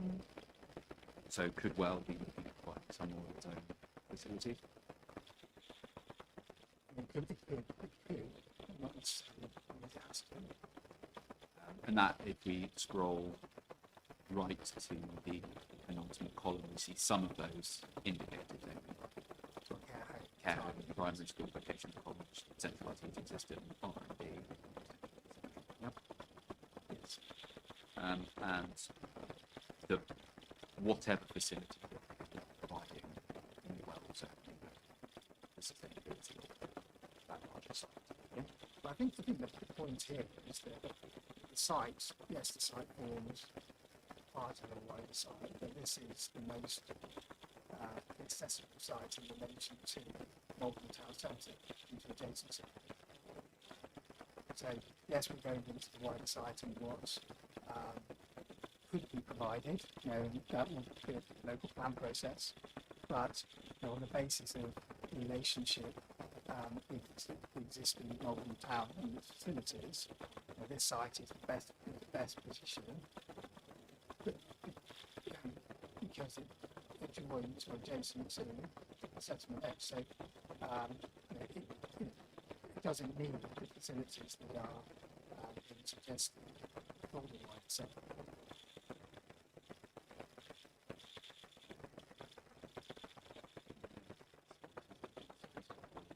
To make it sustainable. No, to the point that I was. So I think the answer to my question is yes, but So you have to give me the question again. We've gone on quite a bit. yeah. My question was the facilities that provide with wider site could affect its sustainability, propensity of its users to travel, etc. I think your point is yes, but you've asked me so Yeah. Yes, that's fair.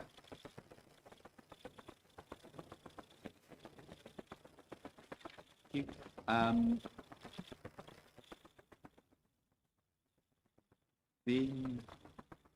Can I touch some questions on the local planning, just to check you agree with chronology? We had a call for sites in 2021.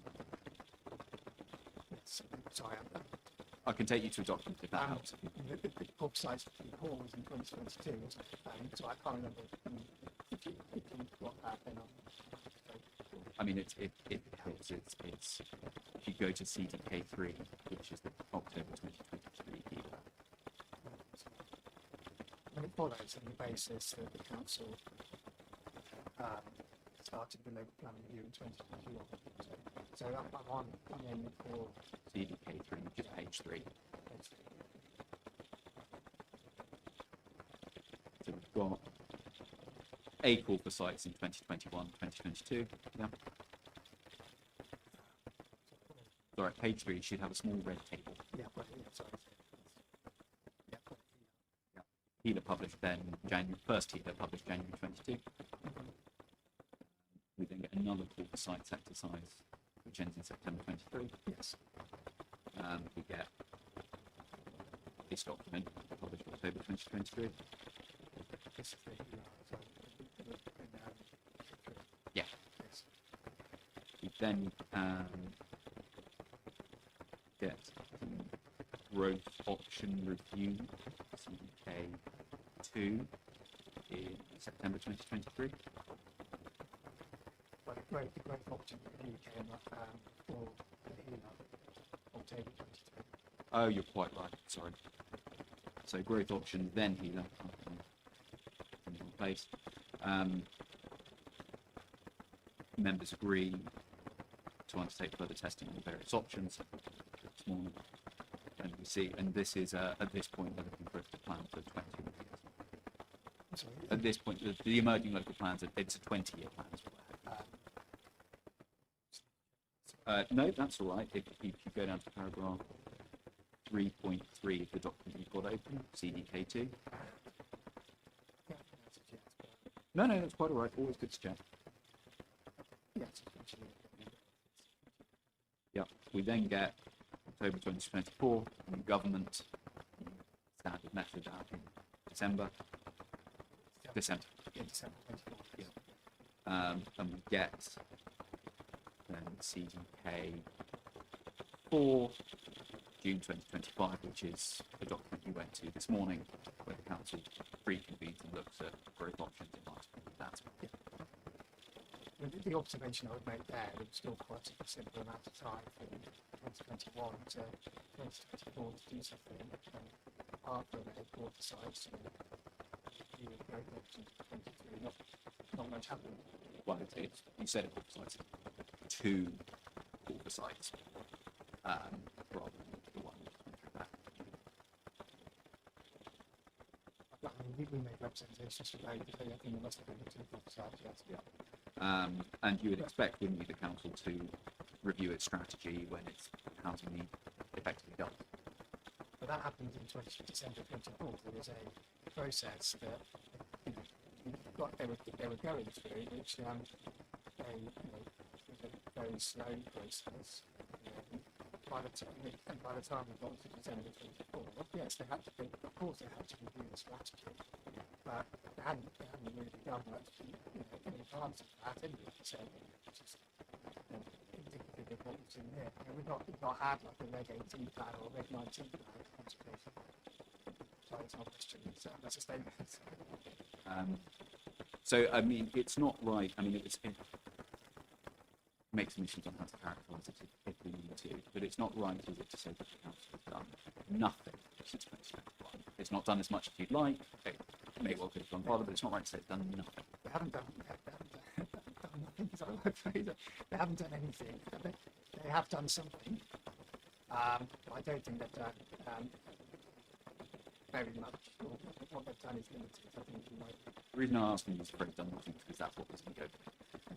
And so that's what I'm just checking. It's actually not right to say it's nothing. I mean, it's done a quarter size. And reviewed its strategy and growth. It's done two quarter sides. I mean, all of the stuff behind the scenes of the growth option is that's not anything to me. We're not disputing that they've done. They've been done. Reports. I don't know if they've been done because we've not. All I've seen is what we have in these core documents here. They've been through a process to narrow down, so they have done the process of narrowing, but we've not seen anything further than that. In my view, given the length of time it's since the 2021 sort of kick-off process, what's happened is limited. For 5 years to get to something new, we don't even have a Reg 18.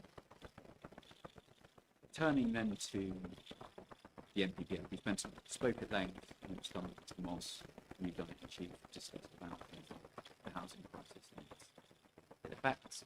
Yep. That's been a central concern, it's fair to say, of governments that are elected. We've got to WMS, LAB, Yes. CDI, and it's this government, isn't it, that published the NPPF in 2024. Yep. It did, and then we gave everyone more once the general election results out, we were going to do that, and it's how The NPPF, I think it's fair to say, isn't it, it's the government's central tool for trying to achieve its planning outcomes. it's the main tool, yes. I mean, it's applied in every planning application up and down the country. Yeah, together with the PPGs, yes. Some material considerations.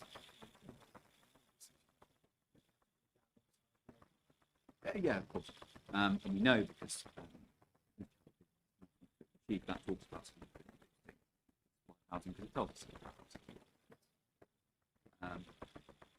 So the key point is if you want to know what the government wants us to do, what the Secretary of State wants us to do about housing and housing crisis, you can look at the NPPF. That's what it's there. Yeah, and together with the Together with statements, yes, but together with and all of the other documents, etc., and how we approach the housing crisis. I mean, the NPPF, it postdates the June-July WMS and was released at the same time as the December 12th of December. It does postdate it, yes. But those were setting the scenes for those were setting the scenes for the 2024 NPPF. The NPPF runs to some 82 odd pages. Yes, you're right. Helpful handbook. Yes. Some 243 paragraphs. Yep. Yes, Got a range of different policies. Yep. yes. And it's fair to say it's more nuanced than just build, baby, build. I mean, it's clear governments require those to boost housing positions across the country. We've But got the answer to my question, Build- this is more nuanced than just build, baby, build. that's a huge statement, isn't it? I know it's not yours. No. No, but no, it's about housing in the right locations and boosting supply. It gives us, it's not the first one to introduce the concept of highly housing land supply, but it certainly utilises the concept of highly housing land supply Yes, that's consistent across multiple ones. Yeah. And it tells us the consequences of not having it, doesn't it? We've talked about this in 11, or 11. And that tells us that even in this circumstance,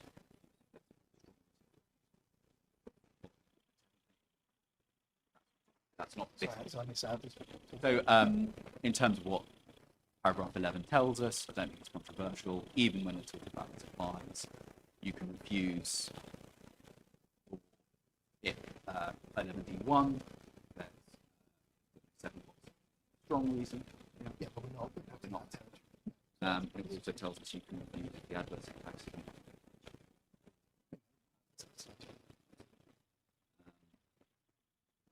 So, all the points that have been made,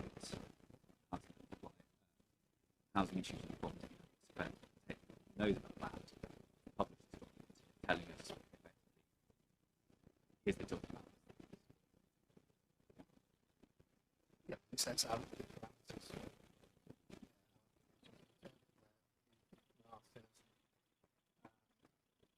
Theory that are met or not. Absolutely. And we know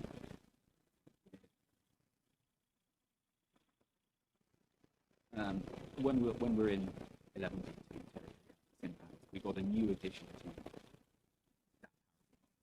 2024, didn't we? We got the necessity policy. All this year, last year.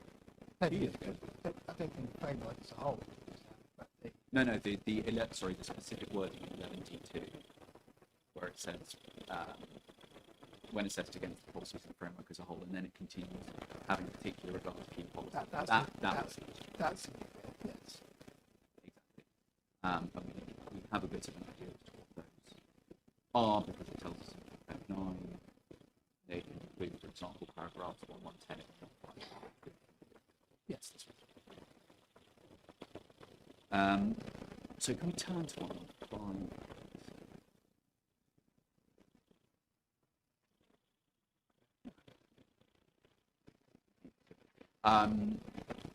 And just in terms of, I want to check if we're reading what's meaning. So, in assessing sites or specific applications for development, it should be ensured that, that's the opening line, yeah.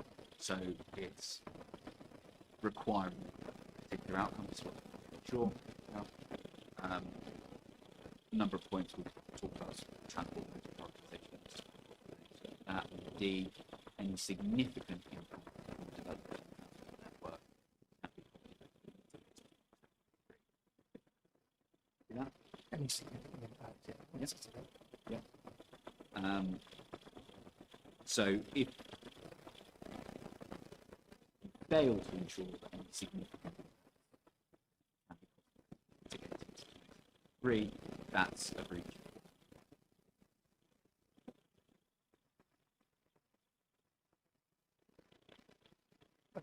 It's considering all the points as a whole, so it doesn't follow that because you're in breach of B, if you're not complying with the rest of the criteria A to C. So that was a yes. Yes, it's breach 115D, but that doesn't mean you're not complying with It can cost effectively be mitigated. So there's an element through a vision-led approach. There's an element of flexibility there. It's not just saying you haven't provided mitigation. There's things to take account of what is the cost effective or is it viable to provide those, and then how does that fall in the vision-led approach? Sure, I fully understand. I'm sure it's my question was, given that this open bid should be ensured that any significant impact on development or on the transport network or on you can put a site can be cost effectively mitigated to approach. If you don't do that, you don't ensure significant impact on development on congestion can be cost effectively mitigated to if you don't do that, that is really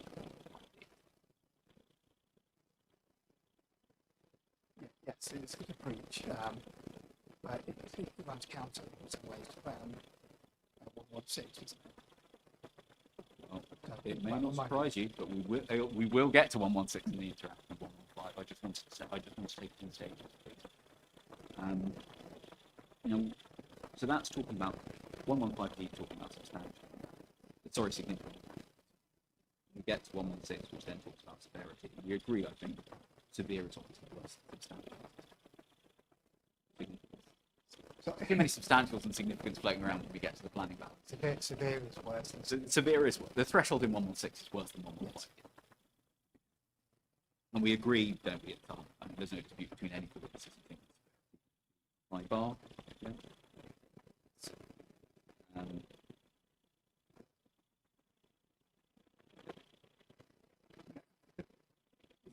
there's a difference in 116 as well, as it talks about residual impacts, cumulative impacts, whereas 115 is more emphasis impacts and significant impacts. So, yes. So 116 introduces this cumulative. yes. So you're looking at 116 allows obviously for mitigation as well. yes, because it's following mitigation. Yeah, no dispute between that. So I just want to understand how your view on how this works, because I can pick it up as mentioned in the history, but and I think this sort of came out of your discussion this morning with the inspection chief. 116 can be a reason to reduce development on its own without whereas, and so we get to your point, if it's not severe, if it's below that threshold, I want to understand please how you say that works. I think from your question from the inspector, you accept that non-severe impact still will take into account the plan balance? Yes. They're still material. Yeah. Okay. And you don't give them no weight, some weight. Yeah. So some sort of substantive weight, not that it's very much, but it's something. It's on the basis Of Mr. Pycroft's evidence. Yes. Pycroft's evidence. One of the qualitative evidence. Right. Now,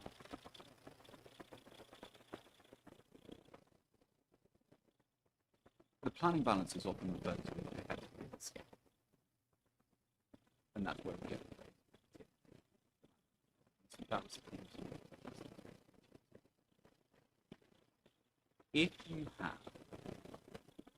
two entirely evenly matched protocols,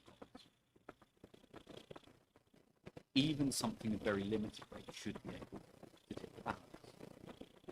Some additional, right? Or do we disagree with that? Put aside the fact that we're in tilted balance territory at the moment, it's a significant yeah. So even if on both sides of the scale there's limited weight. So the hypothetical is this. For the moment, we're just for testing this, we're in flat balance territory, don't worry. You've got a development, and there's a load of good things and a load of bad things, and it's completely imbalanced. In that circumstance, an additional consideration, good or bad, even if it's a very limited way, could theoretically tip the balance, couldn't it?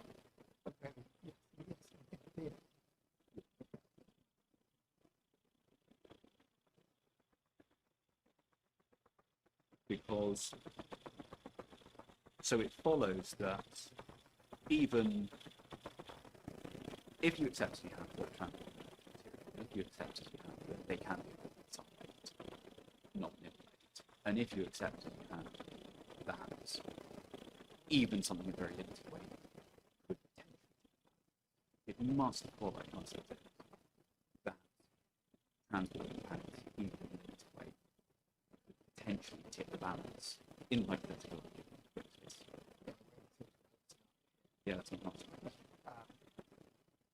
Yes.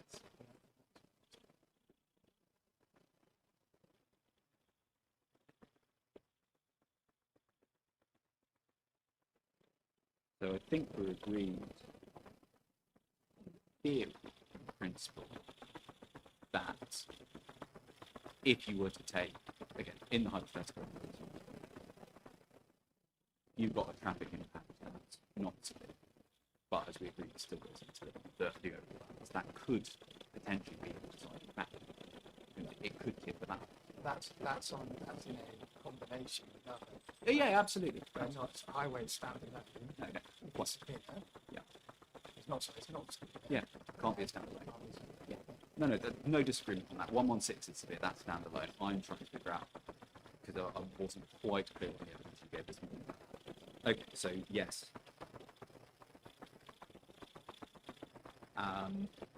Thank you, that's incredibly helpful. And therefore then, obviously it takes more for us to tip the balance and tilt the balance. Okay. Yes, but outweigh, yeah, that's simple. But again, if we're almost there, if the benefits are here are obviously impacts are here, so it's not quite significantly aware. In theory, the adverse highway impacts, even if given limited weight, could just tip us over the edge.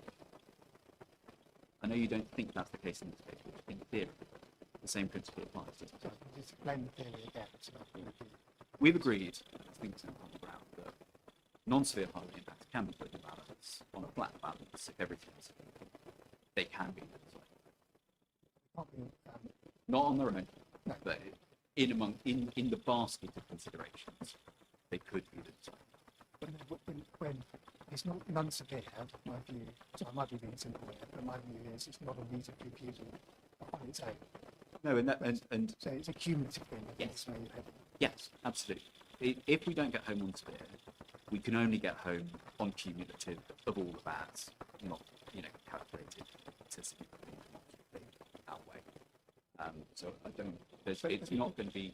the difficult side is, difficult I've got here is that in this hypothetical scenario, the MPPA is clear that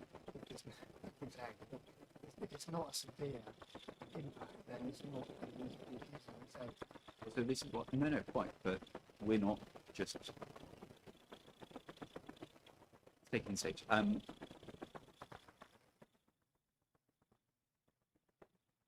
Yes, on its own it can't be. We've agreed, however, that it can go into balance with some degree of weight. Well, I've given it a degree of weight, so yeah, I'll put it in the Yeah, balance. I know, and obviously we disagree about the degree. Yes. That's fine. And we've agreed, therefore, that could, on a given case, be the deciding factor. Not on its own, wouldn't be enough to say I'm refusing purely because of high weighted atmosphere.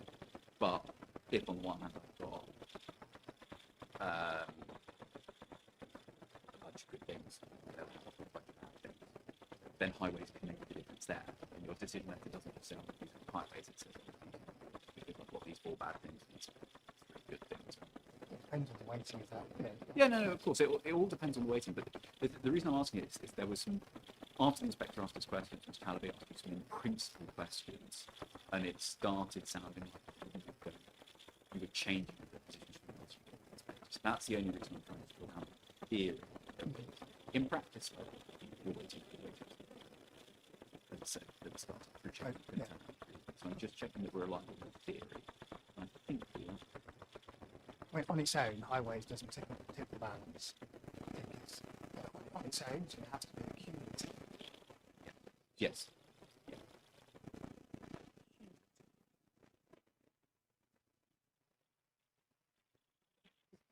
This issue, I'm struggling here. What 116 tells us. Yeah, but that's why I broke it down and why we moved through it step by step. Is it material? Does it have some sort of weight? If so, can it tip the balance? Theory. I know what 116 says, and we've agreed 116 is basically a without the policy. 116 is effectively a veto, Yeah. right? And so we're out of veto territory. It's not severe.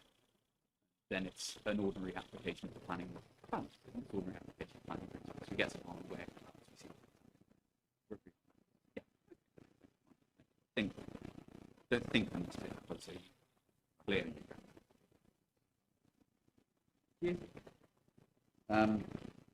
And in terms of what weights to given matter of judgment in VK, non-severe.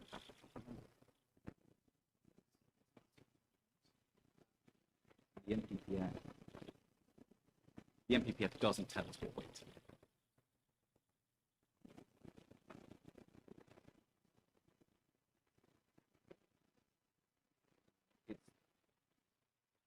And just turning to severity, then obviously it's a high bar, but we agreed that the MPPF has included effectively its 116 veto. And I just want to explore a little bit why and the importance of road and transport. See if we're aligned on that, even if you're not aligned on your overall weighting.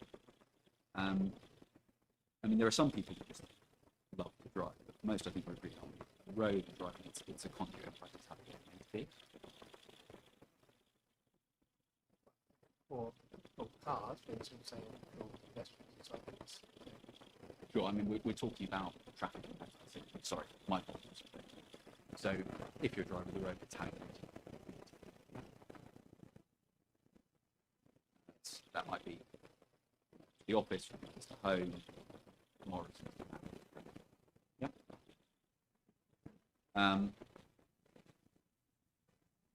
It's therefore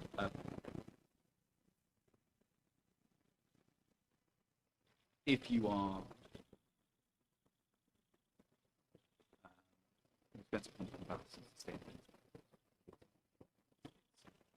also it gives being able to drive, being able to get to it gives you an element of freedom. Does that? No, sure, absolutely. And you know that's particularly so if you've got use the word burdens, by that I mean shopping or small children, or if you've got something that you much slower. Point. Not everyone drives. Yes, I mean some people shop on using cars, some people go on foot. Yeah, absolutely. And again, I mean, the reason I'm asking this is because we're exploring why severity can be ineffective. So I completely accept that other people may well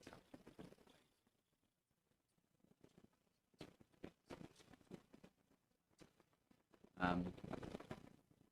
It's the same point if you've got, say, a mobility.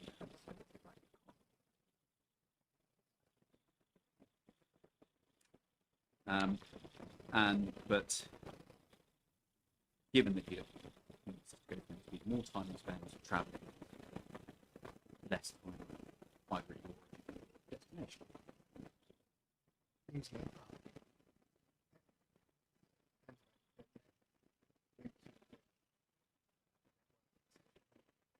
Principle, yeah, you can't use a car to walking sometimes.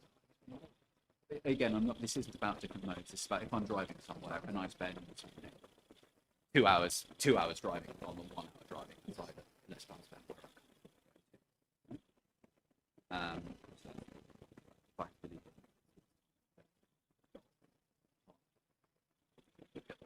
My partner and my dog, and if I, or if there's less time at work, then it's less time being. I like it. It's less time with one person, right? So it effectively the amount of time spent in traffic and transit comes at a cost. Economic cost might be quality of life cost, but it comes at a cost. Yeah? Yes, but at the same time, if there are alternative transport modes, then they may be more economically suitable to get you from your A to B. Sorry, when I say cost, I wasn't thinking about the amount of money I'm spending in the car. Well, Effectively the opportunity to write more time spent in the car. I'm sure there are other things people do. Yeah, not always the case, but I can understand the principle. If you're in a trans, if you're making one or two long trips, inquiry about it once, but if you're something like a commuter, then you're paying the cost or spending that time again and again and again. Okay?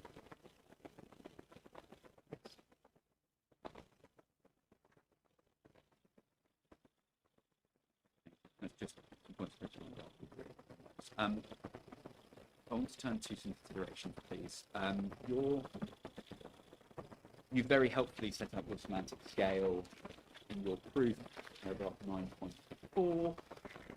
And I think the only point I want to just flag, I think, is very substantial, significant, moderate, limited. No, quite all right. Yes. Yeah.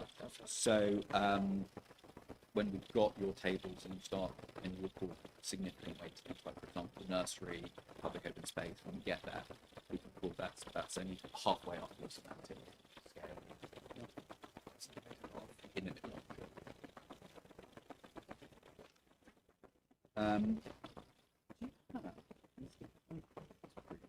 Do you mean Pycroft, not Bancroft? I don't want to go over. Sorry.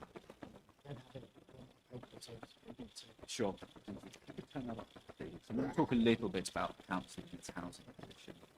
So looking at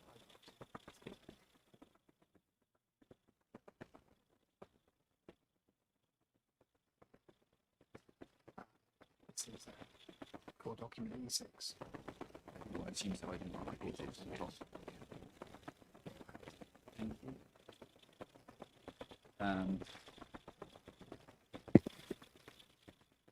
Could you first point, could you turn to table 4.1 about housing delivery since 2014-15?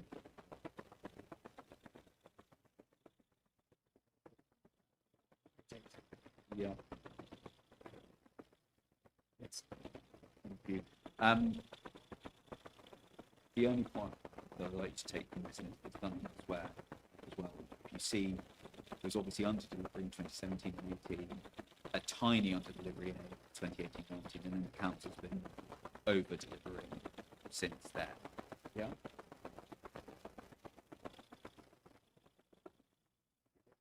That's right. It hasn't made up. It's a bit there, but it's just making sure.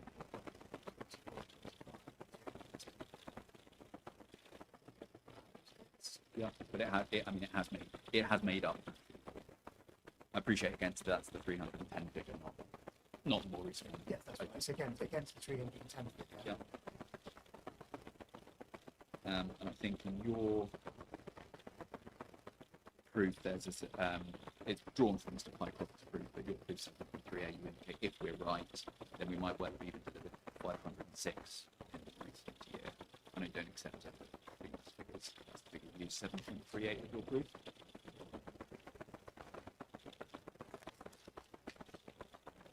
It's 7.38 housing delivery.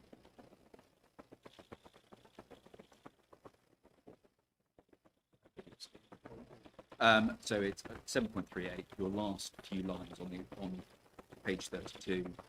Mr. Pycroft does not anticipate the council will be able to pass the HDT in the future, given the plan supply, sort of future, given the council's supply.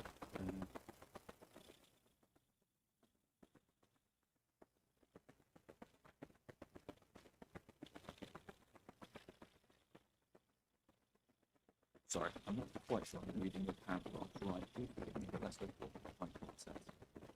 This is to do with housing delivery tests. Yeah, it is. Yeah, but we're talking about the HDT. Sorry, look at Pycroft 4.6 because it makes it slightly clearer. And Pycroft's point is, on the council's case, if we're right, then we were at an average with our HDT is up to 5.6.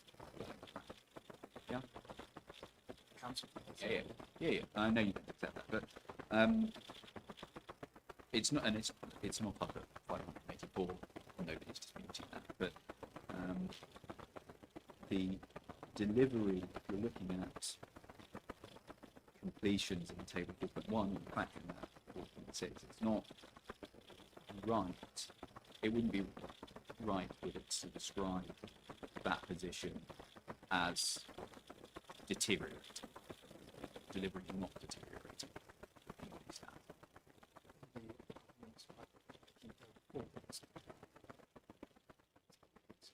Yeah, I'm not, sorry, I'm not checking the type cost point, I'm checking something else. But, I mean, first question is, it's fair to say that this delivery was deteriorated. It's not deteriorated. Looking where we are now in the past.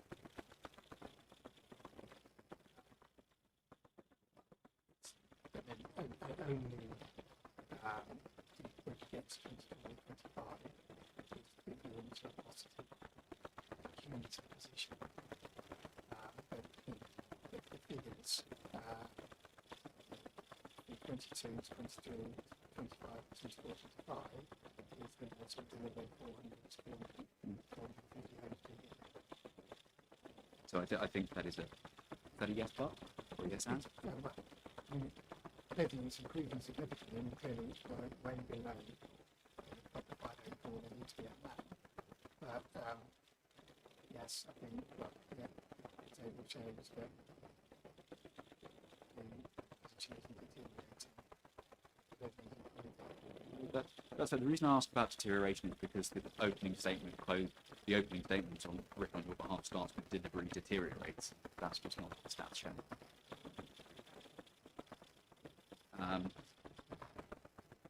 In terms of, so let's put delivery to the side now and talk about land supply, please. And we agree, don't we? You've been a planner for a long time and told us in opening that on any given planning application, you've got balance, it's bad, it's bad. Yeah. Yes. And one of those factors will include, for example, constraints in the district and these will Yes.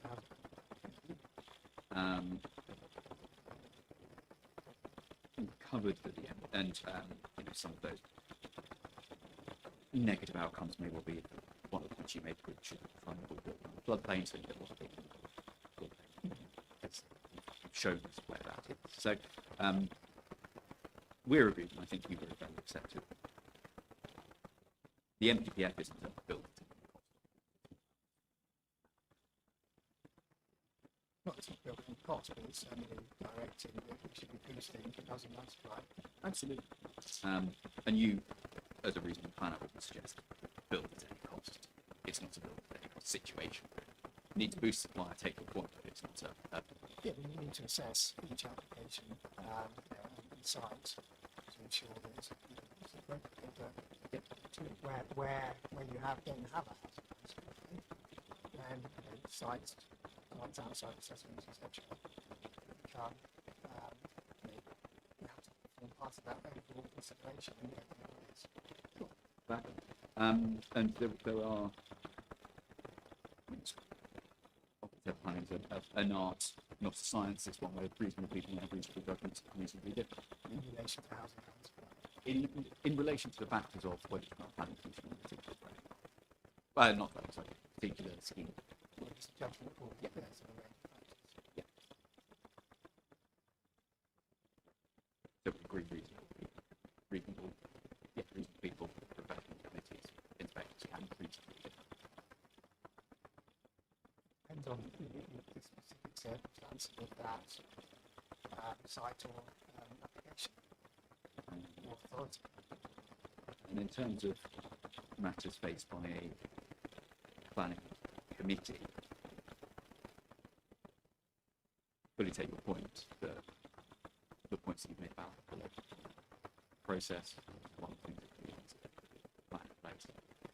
Unless an authority is going to start turn itself into a house builder, because all the committee can do is determine the application that are in front of it. Yeah? Yes.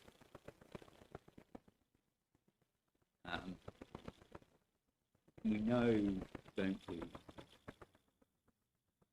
Tell me if this is controversial, but when our current excellent planning went in place, the council was trying to plan for more than its objective.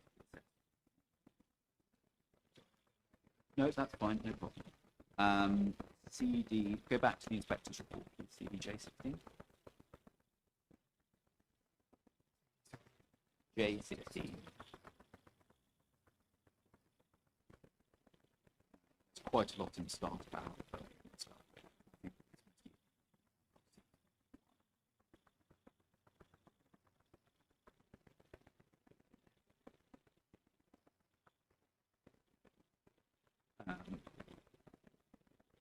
Oh, sorry, 60 and 61. So we see paragraph 60. Plan should be amended to reflect the OAN of 260 dwellings per hectare. And then 61, the council's in fact planning for more than that. That's where we get the figure.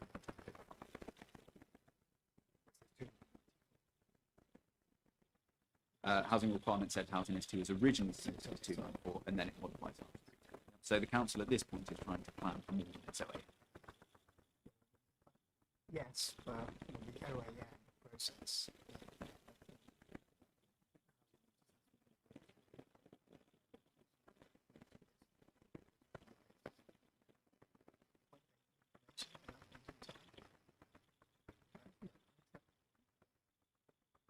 The OAM is saying to 260 yes, and the definition is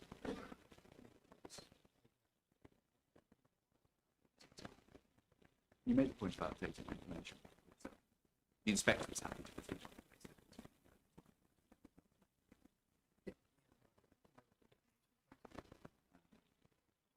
Can you turn back to Mr. Pinecourt?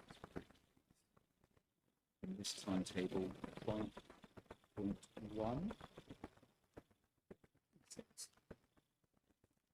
Sorry? Were you giving the core doc reference? sorry, I'm so sorry, yeah. sorry, As I say, I didn't, for some reason, I didn't write it down. so, Table 5.1, please, which is the table about large windfall sites in the quarry housing. We've got 16 entries here, I think. Feel free to count them. Correct me if I'm wrong. And Mr. Pycroft very helpfully tells us which were granted on appeal and which weren't. And if we go through, we can see that the council granted 9 of the 16. sorry, that's been referenced. He's not given us that figure. I So think. I have to get If you want to double check, please do. these site applications. So, These are windfall sites. sorry. If you want to. If it helps, the ones that I've got that were granted on appeal are Knightwood Centre 60, Landmore the Grove 160, Lansford, and then the last one, page 22. So, council granted 9, which is the majority of these sites. It's This is the large windfall sites in private housing land supply. it's all granted.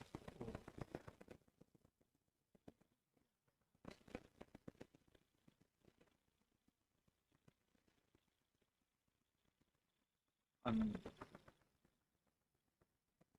not challenging the conclusions. I'm trying to draw facts together to the balance. So it's reading what's here. And I'm not going to say this is wrong or that is right or what. No, fair point.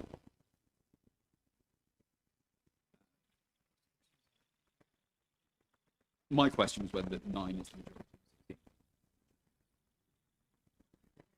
In numerical term, 9 isn't, but then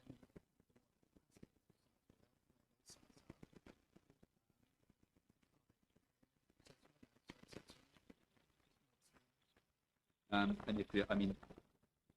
if one were to go through, if I'm right, you've granted go through the permissions that the council granted on that line comes to 452, which, if I'm right on that,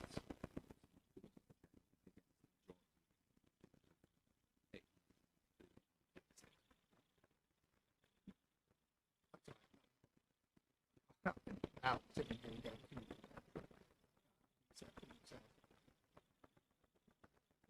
yeah, sure. So the council granted 9 of the 16 which was hit. 9. I was looking at the in table 4, 5.1. The council granted 9 of the remainder appeal. And then I was going through the capacity of what was granted, but I've realised in the question I've not figured out whether that was capacity. I can't remember whether that was capacity or private housing. That's 5.1. so I'll leave that on. I'm not sure if my that's on, so.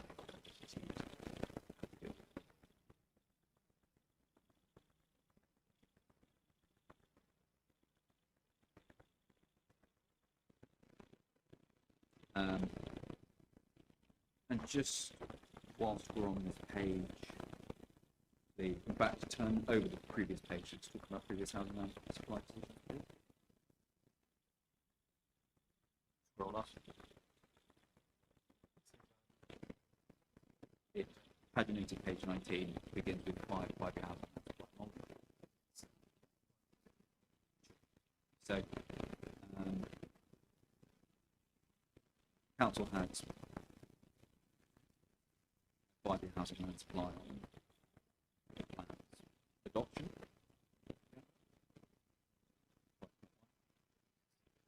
You know that on 1st of April 2020 it's 4.9 years, which is, it's not meeting 5 years, but it's close to meeting 5 years.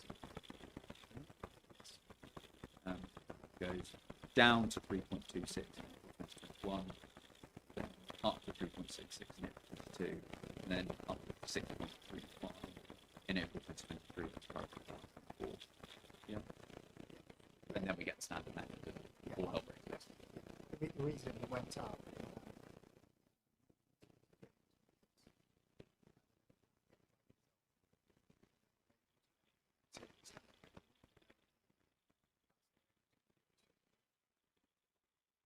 Again, the reason I ask is because close to meeting its needs. Yes, it's low on 2021, 2022, but meeting one plan adopted. It's close to meeting in April 2020. It's close to meeting in 2023.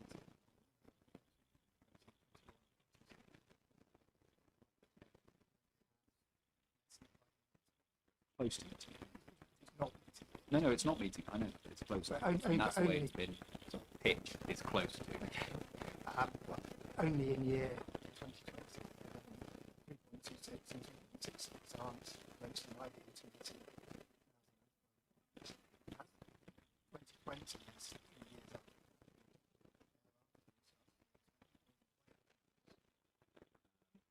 Fair, all fair caveats. And in terms of the standard method, it looks primarily at housing stock and affordability.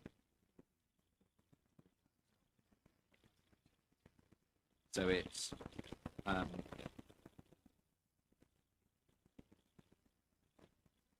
it bears no relation, or I suppose it doesn't take into account an individual district.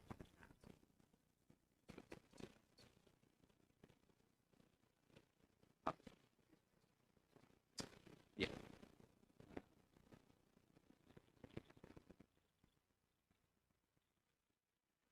Look then at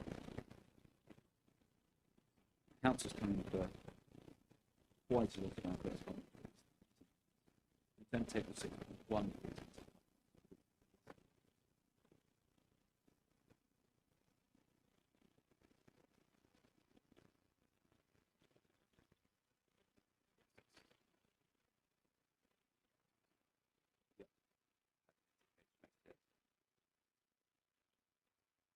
Now we have 8 entries in this table.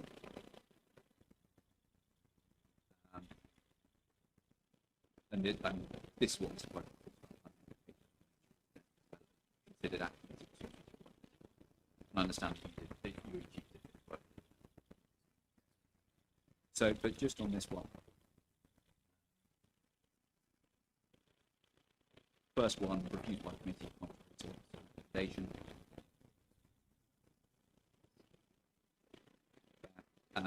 Second one, Southeast.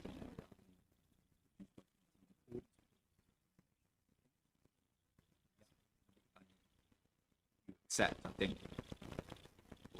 we have accepted both the reasons we make it and it's not cost. So is that, and in this case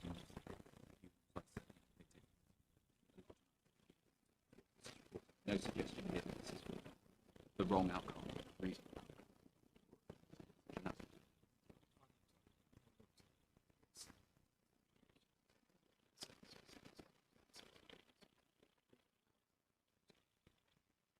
certain, I mean, all that.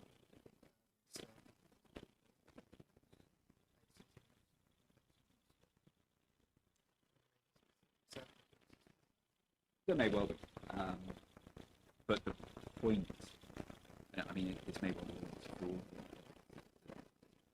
There's been a number of points made about the committee. I've certainly not detected any case that these sites, for example, the committee's acted anything other than reason. these are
The appellant doesn't own the site, so someone else's name is on the site. So it controls the site.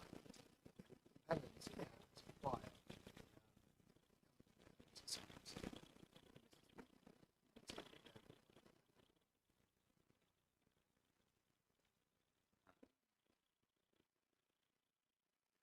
But they, the appellant, it's owned by both series.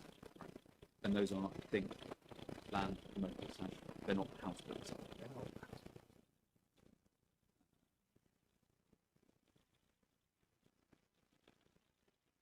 There isn't.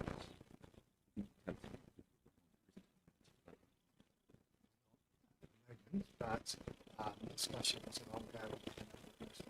It's subject to securing out that permission.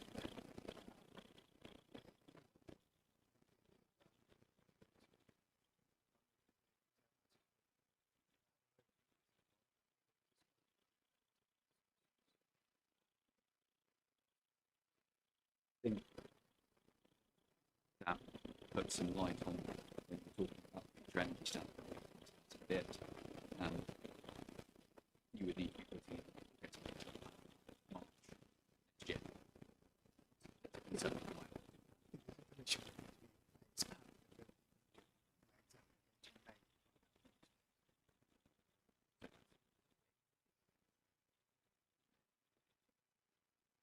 Some months Yeah. now. Yeah. Okay, somewhere between 8 and 11 months from now. Yes.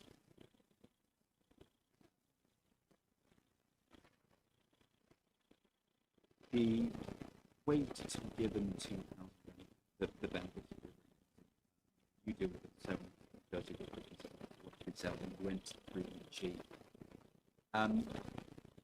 If the inspector agrees with us, in your view, does that affect the weighting?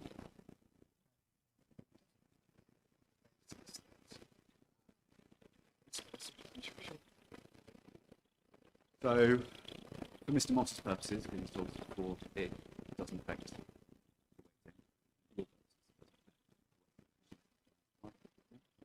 So, actually, we're both in situation expecting to have this without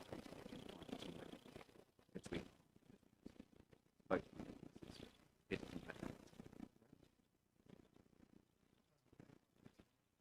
doesn't.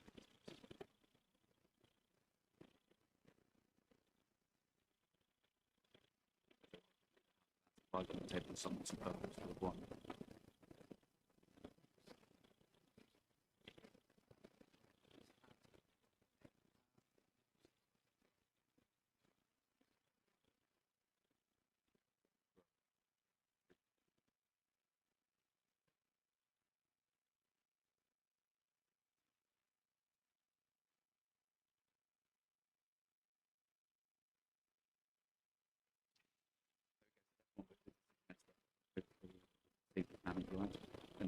really want to. The solar scheme, please. Not solar scheme, the entry point, please. Can you help me with the conceptualization of this? Can you turn up CD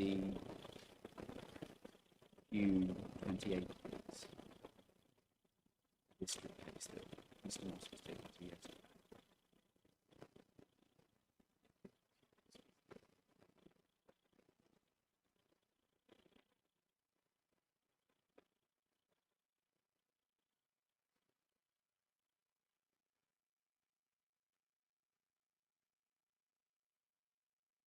Got it?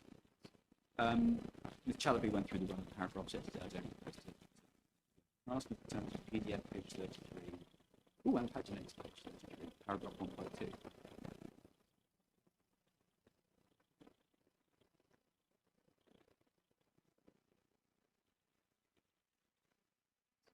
So you can see here Mr. Justice Holgate says that where a development is required to provide a measure in order to overcome or mitigate or compensate for harm,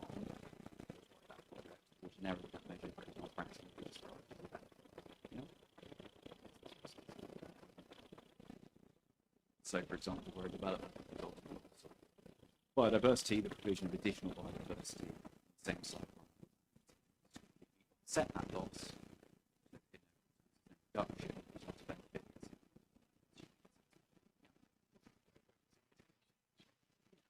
And that's what the consent is, because as I understand it, constructing and living in these houses will an output of CO2, gases. That's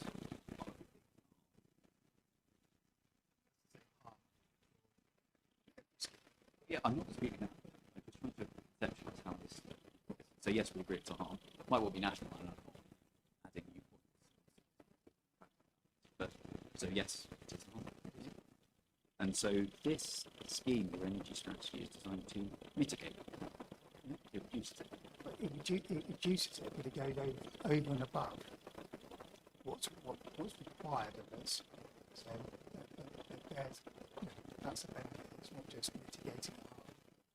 Well, hang on, because that's a separate point. Talking about over and above what's required of us. You might be mitigating it more than but at the end of the day, it's not even in this new energy net, it's not, there's no suggestion it's going to be 100% greenhouse gas free development to construction. It's just some harm. You're just heavily reducing. Yeah, and I think that you could deal with it in different ways. And you've chosen a way that actually mitigates the harm. Again, though, I mean, keep saying mitigating goes over and above it. Not, we're not going over and above. It's not a net CO2 negative development. It's not going over and above that. It might be more than other requirements, but in terms of just whether this is consuming its own smoke or having an effect beyond that, your measures are consuming its own smoke.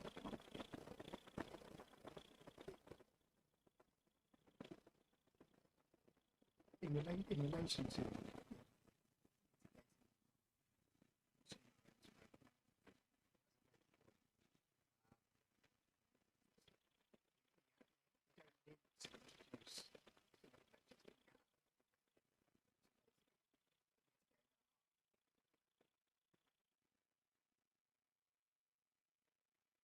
I think your point is, and tell me if this is fair. Yes, it's a mitigation, but it's more mitigation than we're required to do. and that has benefits of CO2 emissions.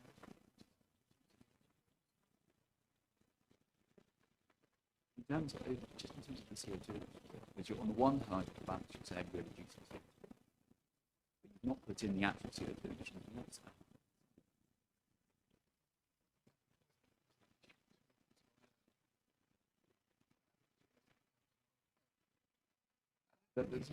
That's fine, and often greenhouse gas emissions aren't, because as you said, they're everywhere. But I'm conceptually, this is it, you know, I'm interested in this because you've got, on the one hand, you've got the benefit of mitigating, not the harm on the side of the scale. The harm is associated with building anyway. Some of the economic benefit. So are some of the economic and other benefits.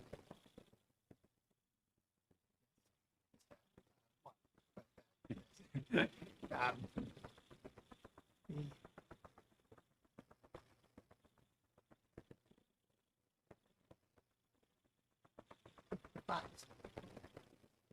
fact that we are required to mitigate our harm, certain level, and then we've got above that. So the air quality impacts on the other side, we mitigate those. We then go over, some extent, over what's required is part of our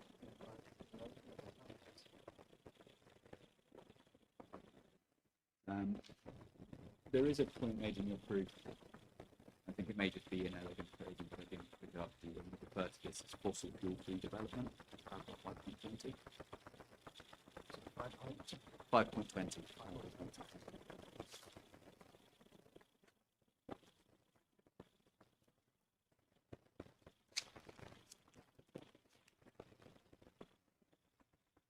The last line of that paragraph: clean energy is sourced from air source heat pumps enduring fossil fuel. Yes. First point: energy isn't sourced from heat pumps. It's heat pumps take energy.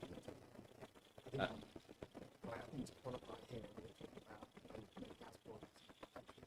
Yeah, and to be fair, I think that's probably what you meant, but it is not, is it, a fossil fuel free development? Yes. Yeah, and it's not fossil fuel free in its construction. No, it's not fossil fuel free. So you're talking about operation in terms of the grid elements of it, even all of your, even taking the benefits of its highest, there's going to be some measure of energy that needs to be drawn from the grid. Yeah. It will be, yes. Yeah. But the way the system works is that we obviously take it off PVs, etc., store it on site, and then we use it at those high energy high peak demand times to I guess reduce burden on the right.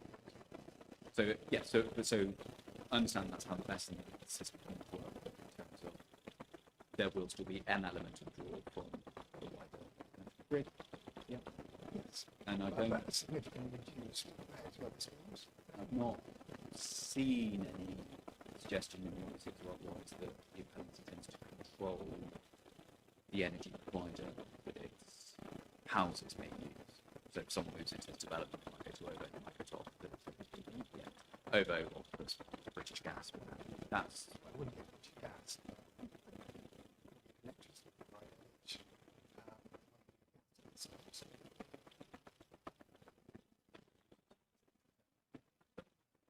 I don't want to get distracted, but whether it's EDF or otherwise. It doesn't smart grid is Yes. that's set up site, and then they basically pay in more than that network. And the benefits that it delivers. So the 50%, whatever it is, that's going to be brought from the national grid is going to be brought by a smart grid company. It's not going to be people who use the house grid directly. I think that's part of, well, that's how I asked. Whether you have two sides in. No, no problem.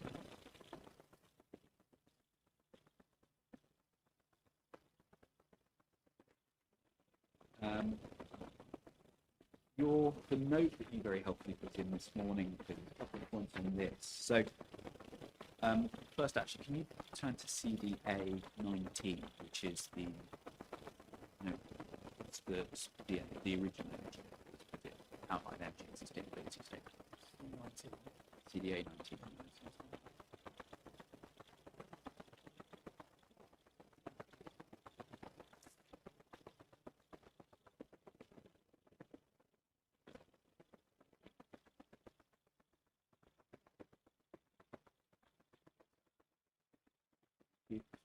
Just page 5 please, is the summary. It's the second page of the executive summary. Sorry? Just page 5, second page of the executive summary in the right-hand column. It says,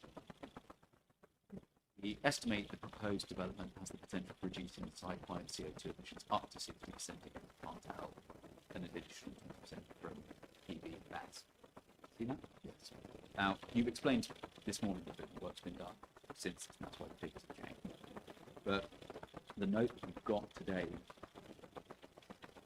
doesn't say up to, does it? It says it will be a reduction of approximately 86% or 86.7%. That up to seems to have disappeared in this note. And I'm not, you appreciate this was done overnight by your energy team, I might not be able to answer you very clearly say energy person. But I mean, if we look at the first bullet point on the paragraph, part 2 of the note, where it says fabric performance and efficient systems alone deliver a 60% reduction in regulated CO2 emissions. Yeah? The first bullet point under heading 2. So my question is, because I think that's the same figure, isn't it? My question is, should we still be reading up to into these?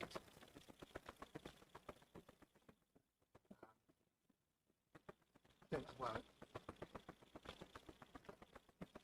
that will come out in the detailed design process, but I don't think we need to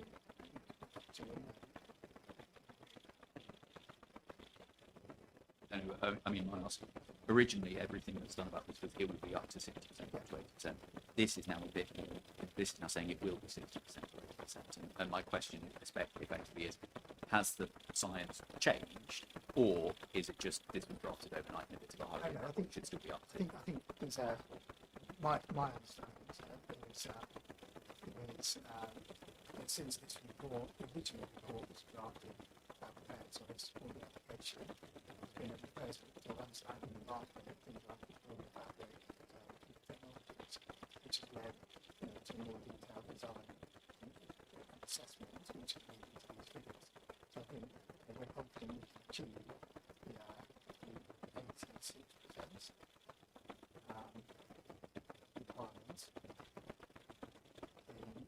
and that's set out in those. And in terms of this, I mean, it's badged as an overall energy strategy. You very badly tell us you didn't write it, and it's here at the end. The line on the bottom conclusion where it says, and should attract material weight and balance. Yeah. I mean, that's you beat me to it. Yep.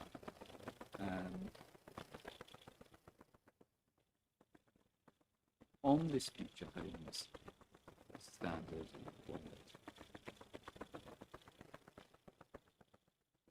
a lot of that is set out here, which is helpful. A couple of points that we wanted to understand. There was a very helpful future home standard blog by a consultancy.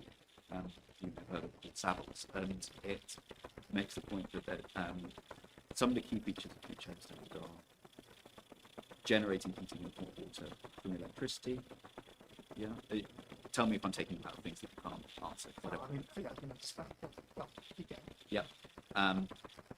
Integrating PV panels on 40% of ground or could. Yeah. And yeah, effectively gets 40%. This is in relation to RTL. Yes, if you want.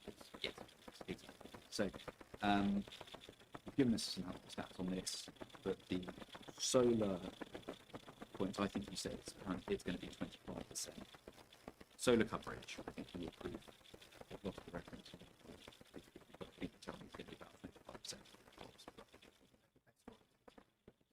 Yeah, but no, not clear if that's meeting the 40%.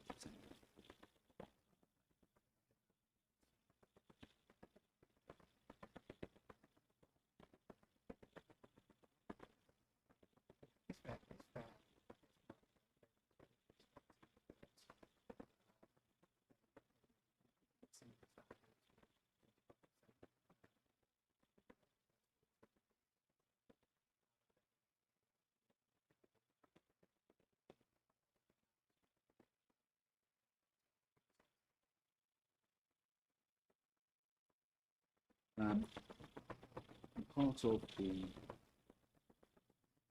discussion, and obviously you changed that in first instance yesterday, and very helpful notes. I don't think it's mentioned at all in any of the core documents at all, is it? I couldn't see it, and it's got RAI to run it, and it couldn't find it. So the future home stand is part L 2026. It's not mentioned in any document, planning statement, proof, statement on the ground, etc. Not mentioned in the order of store. It was raised by Mr. Ross. Yeah. That's the first time it's come up. But the entire point that you've been saying really wait is going sort of beyond requirements in effect. So it's obviously relevant. It's relevant to materials if those requirements are or were. Yeah, it will be. Yeah, so we have these changing requirements. Yeah, through this process. Yeah. I suppose my question is, why didn't you tell us? I know it's come out from the first time in Mr. Moss's, but it seems that it's a fairly obvious and relevant point for the inspector, and I'm interested as to why it wasn't raised.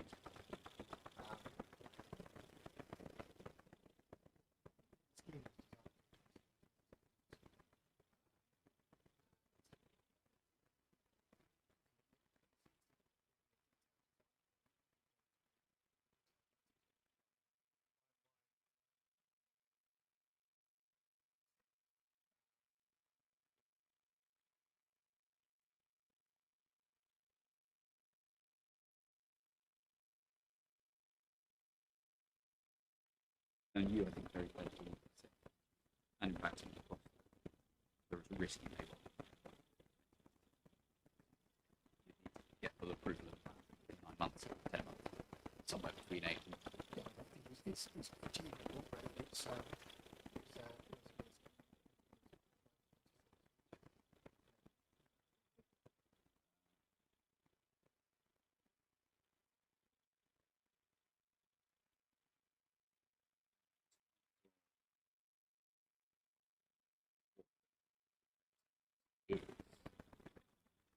figure that you would be expected to be looking at. There's quite a lot thrown around this, and obviously it's difficult to compare, because it's compared, as your note tells us, it's not easy, but you know, I think paragraph 5 is that 26.7% reduction. Is that what you want the inspector to look at? In conclusion?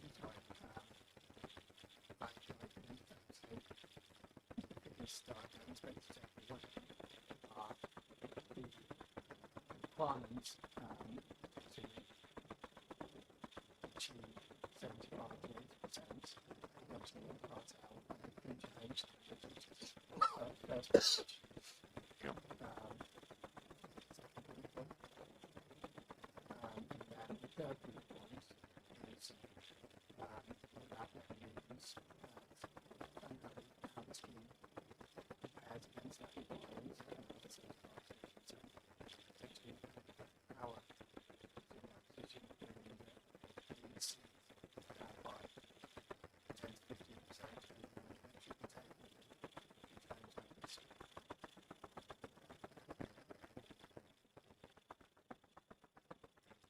It's that 10 to 15% exceedance of of the next. and the additional point around savings for residents in terms of energy bills, etc.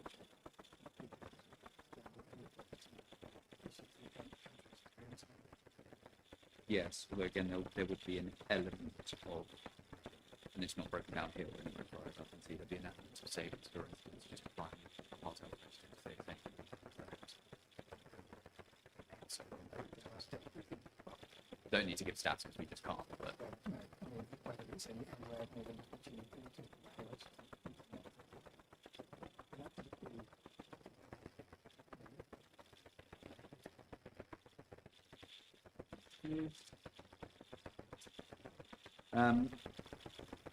cemetery point, please.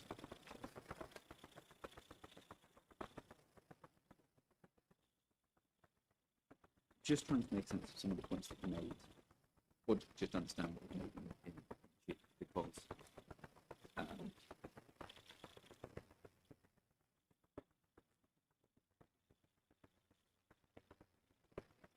it is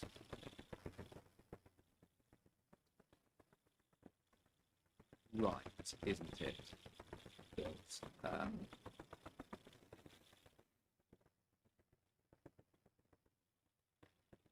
I think you told us, in my understanding, right, that basically, Mr. Moss points out that this is effectively a land deal, and your point is, well, we effectively said, well, we're not going to do a land deal without permission.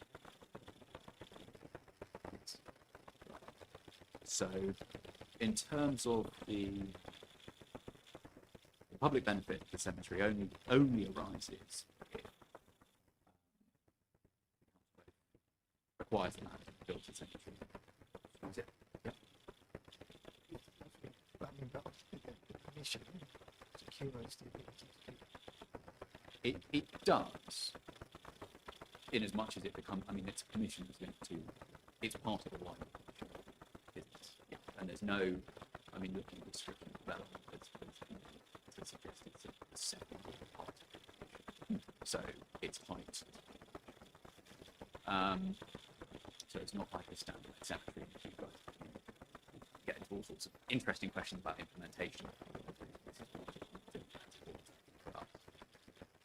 But in terms of the utility to the public being about having the land and being and using it, Mr. Moss is right, isn't it? You can see it in 106 that it's a land transfer for market value. Established through a valuation process. Yeah, the version I saw, I think it goes to the valuation to the MA, and then it's up to the council to build. So the kind of benefit that's being delivered from this time is just the grant of permission as a minor partner strictly linked to this wider project. Yeah. It's not a minor part, no. You need one more hectares of land. Without that, it's then the council can't extend. You're going to have the option to extend the cemetery. You know, there's a need to do so.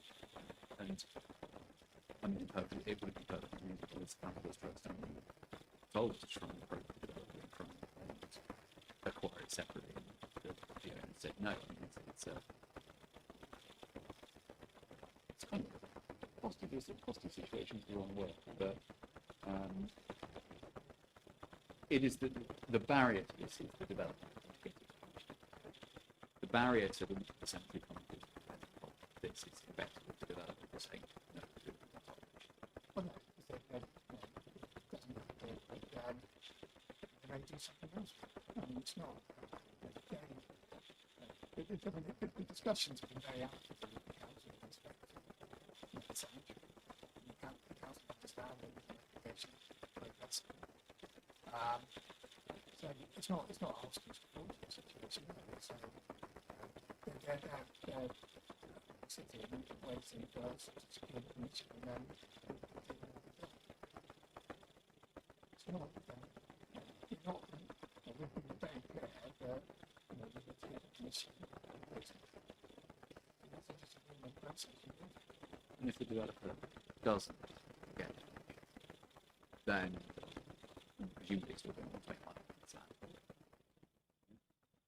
But there's multiple ways to do that, aren't there? And one of them might be some percentage of council. You know, but that's in a hypothetical scenario. You know, At the moment, when you're hoping to get this permission. well, But my question is about, I suppose, what happens if it goes so our way and you don't get it? The developer's still going to want to make money from its. that doesn't mean that necessarily it goes to the council says that we'll do it. It might, but it might not.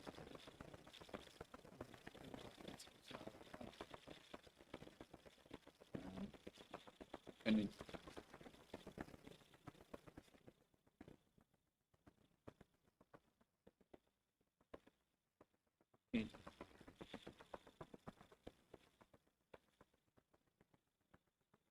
the development of the cemetery, cemetery land. I mean, we're agreed, I think, that certainly when this was a reserved site application, it just didn't include the cemetery land.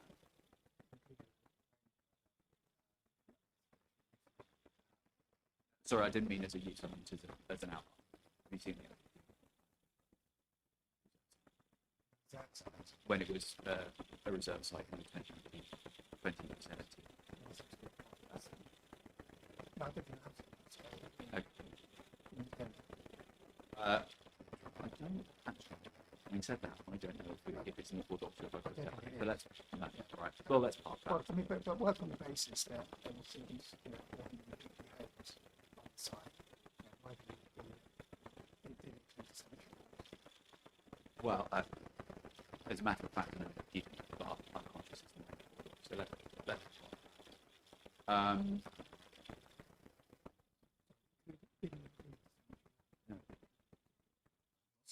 no, that's fine. Let's check just to make sure that I don't think.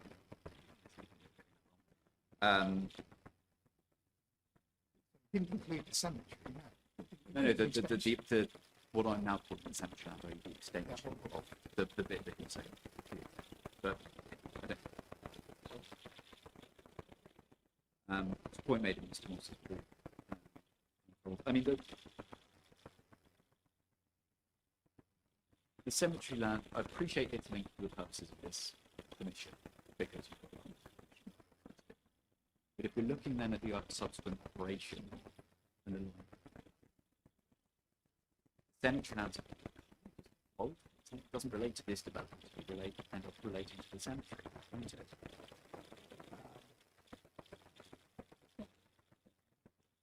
Assuming it's transferred, obviously.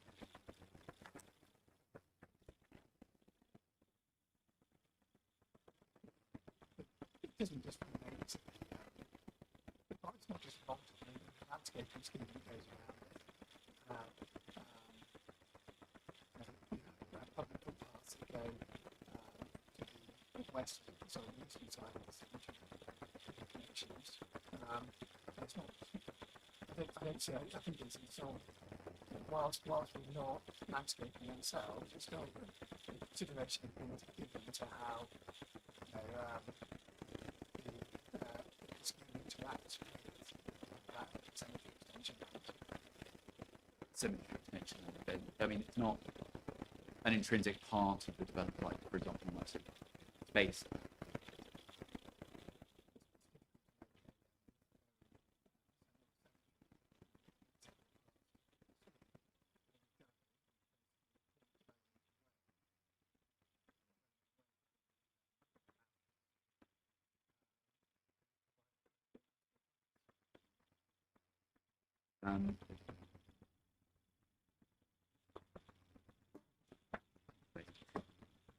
The returning to preschool, well, nursery, correct. We're agreed, I think, you're making the contribution and then potentially quite yeah. It's right, isn't it, to report the county council is actually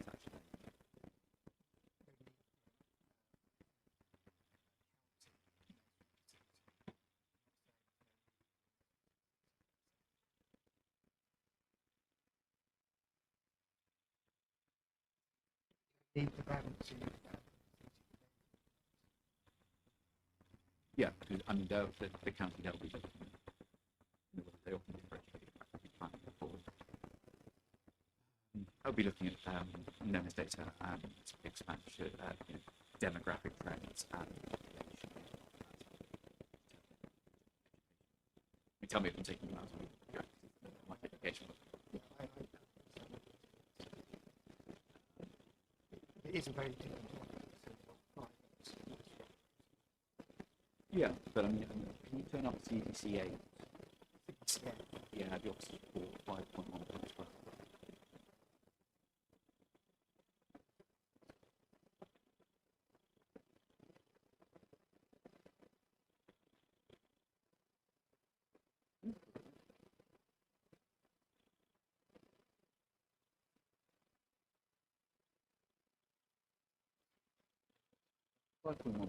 Please, still probably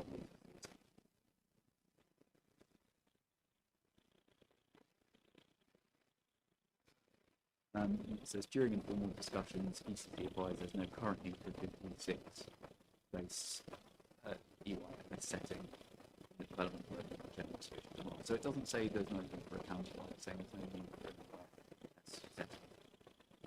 Cool. I'm fine with that.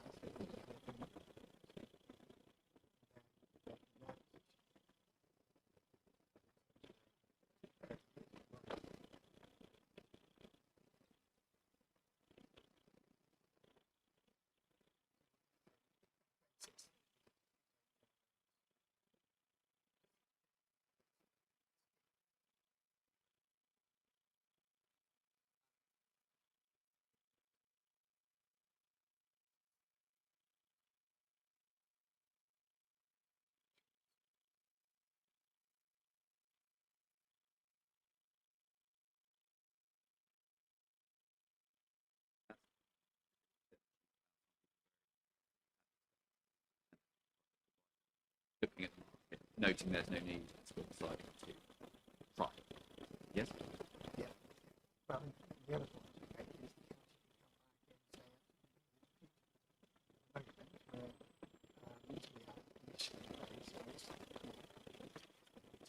go to the providers and have those discussions with some trust.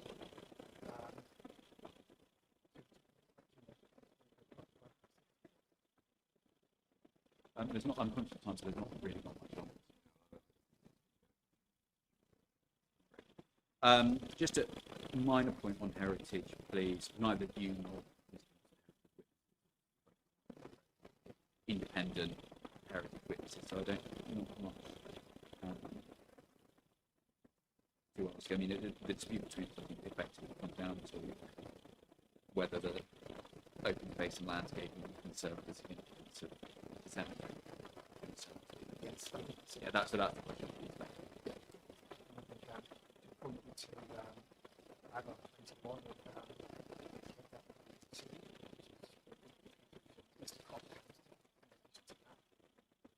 Yes.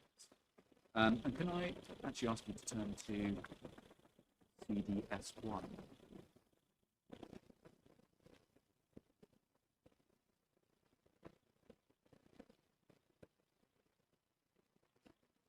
Yeah, that's the one. Just 7.31, please. Says the appeal proposals will be likely to affect the setting, if the matters agreed, setting of Headlands Barn and Morgan Cemetery.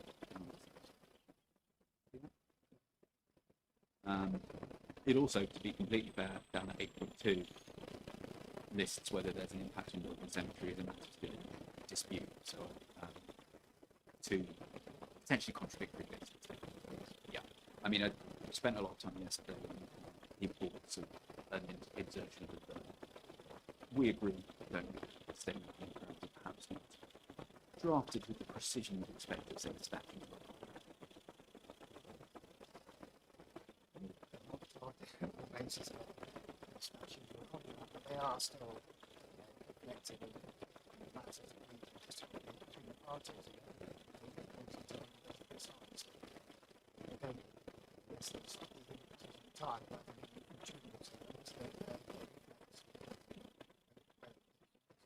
and I mean, there was some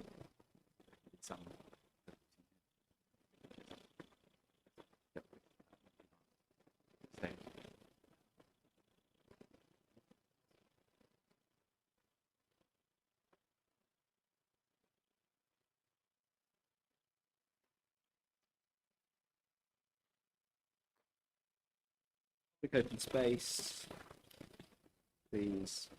You spoke a bit about this in Chief. I mean,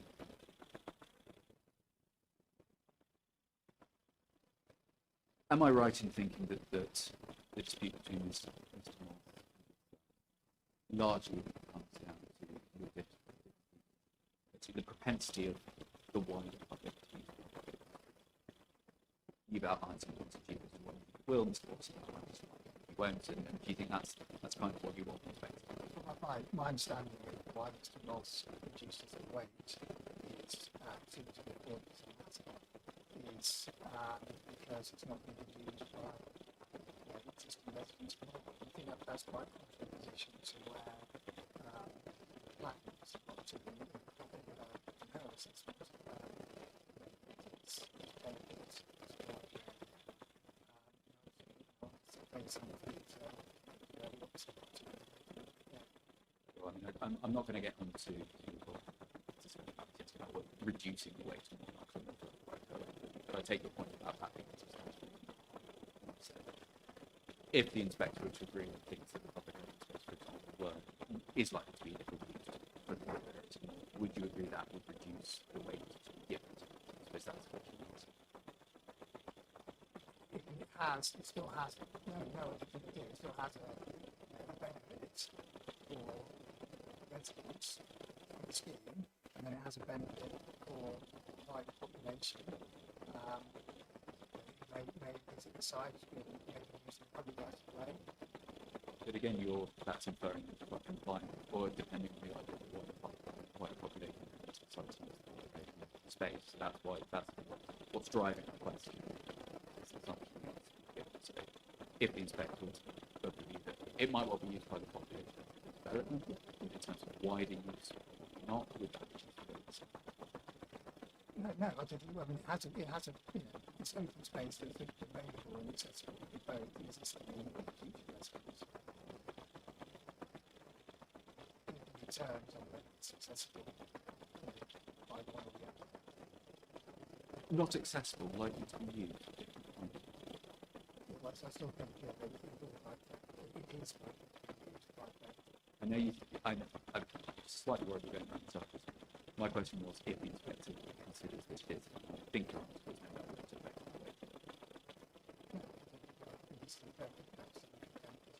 the weight. That's fine. I just wanted to check if we agreed on the way of going about it.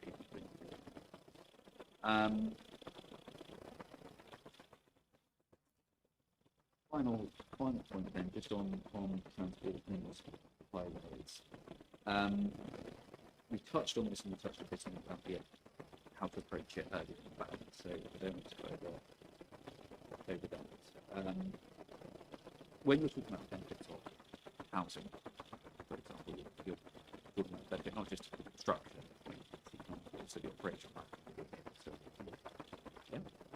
So again, When you want someone to take into account the benefits of housing, yeah. There's two elements, right? There's construction and operation. There's the construction bit, where there's economic development we've spoken about, and then there's the operation. Yes.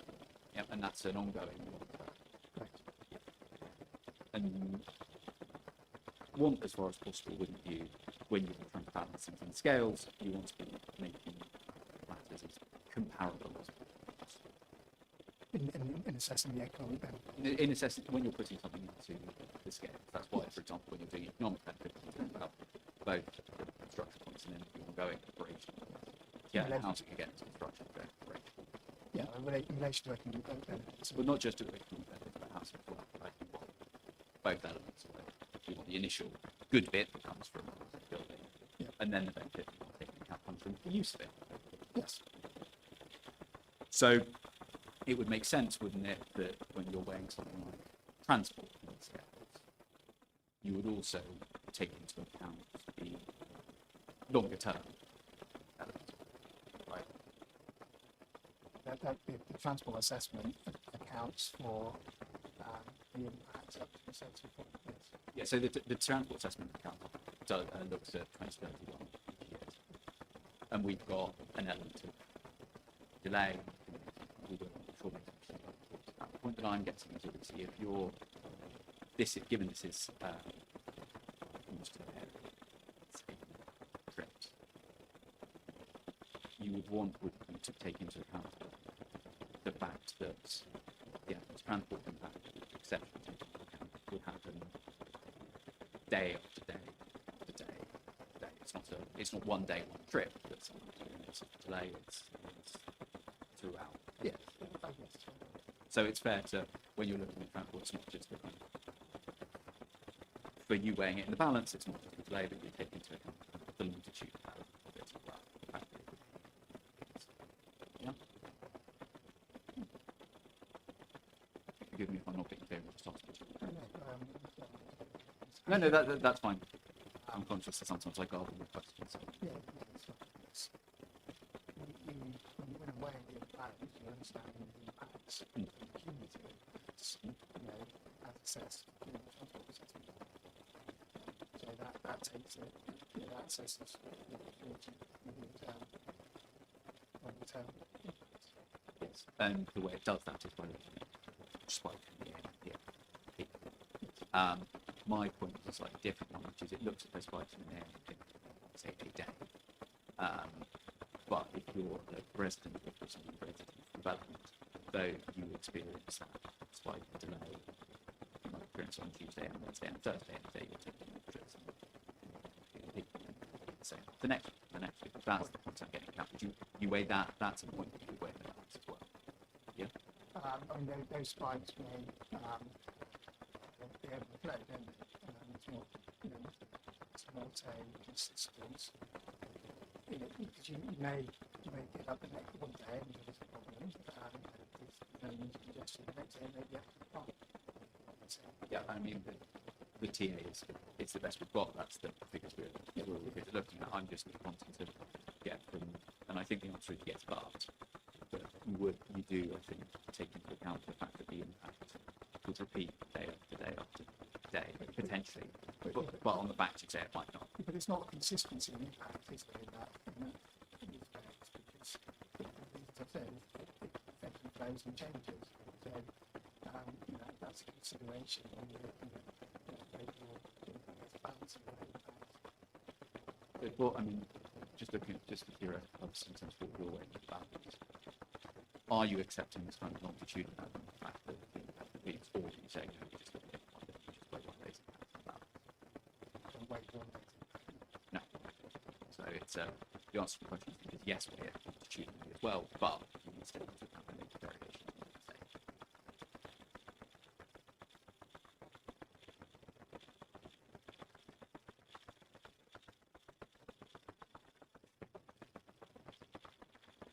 I think that's it.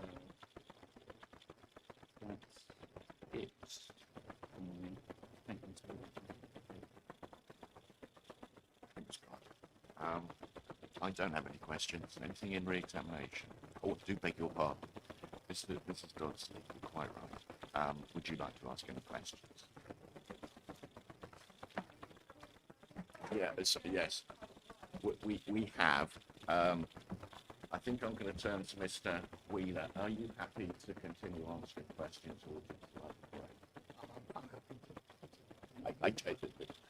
It's easier, I think, and then we can move towards lunch and then the last bit, if that's okay. Yeah, we might be. I suspect it won't be, but do you know how many questions you might have?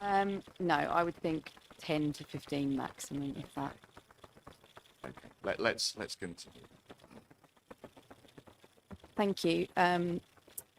There's been some discussion yesterday and today about the national housing crisis, and I've seen that, in the national press and as a message from government. And I'm curious about the word crisis, and I'm wondering what your understanding is of the word crisis. Like, how would you phrase that? How would you explain crisis? My understanding crisis is not building in homes, requirements. Firstly, secondly, that then has a knock-on impact in terms of where people live, where people which county they want to live. Then has a knock-on impact in terms of some of the affordability criteria that we've been to. So all of those sort of things come together to form that sort of overall crisis. Thank you. And I wonder if you would say that there is a crisis in Malden specifically. Yes, I think everything that relates to some of the huge things that we're trying to do to deliver more homes as well.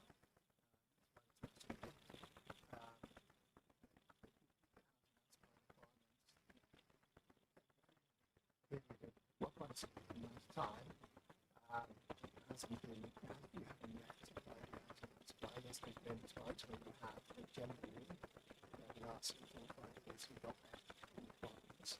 So there's a need to sort of address that. Thank you. And I looked up the word crisis. I obviously have an understanding of what it means. I was curious about kind of the meaning behind it. And the meaning I got was a critical turning point where urgent action is required. And I was thinking about that in relation to the current 5-year housing land supply. So if we're somewhere between 3.5 and 4 years, I'm curious about, that's 70 or 80%. Is that a crisis? I think if you look at the reasons behind why it's in the housing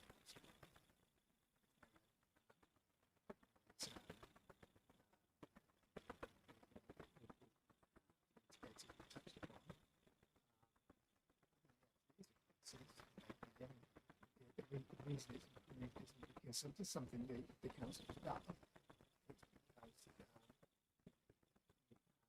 It's a number of planning rules, that's the reason.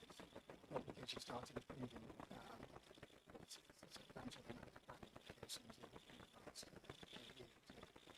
year. And if I wonder if I can ask you this question: at what point, if we were to use the 5-year housing land supply as the scale here, like at what figure would you say it wouldn't be a crisis? Does it have to be 5, or is there any leeway? I think that's difficult to answer in the context of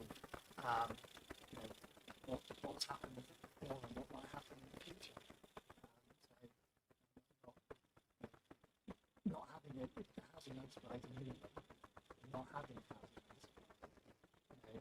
for a sustained amount of time, equates to a crisis.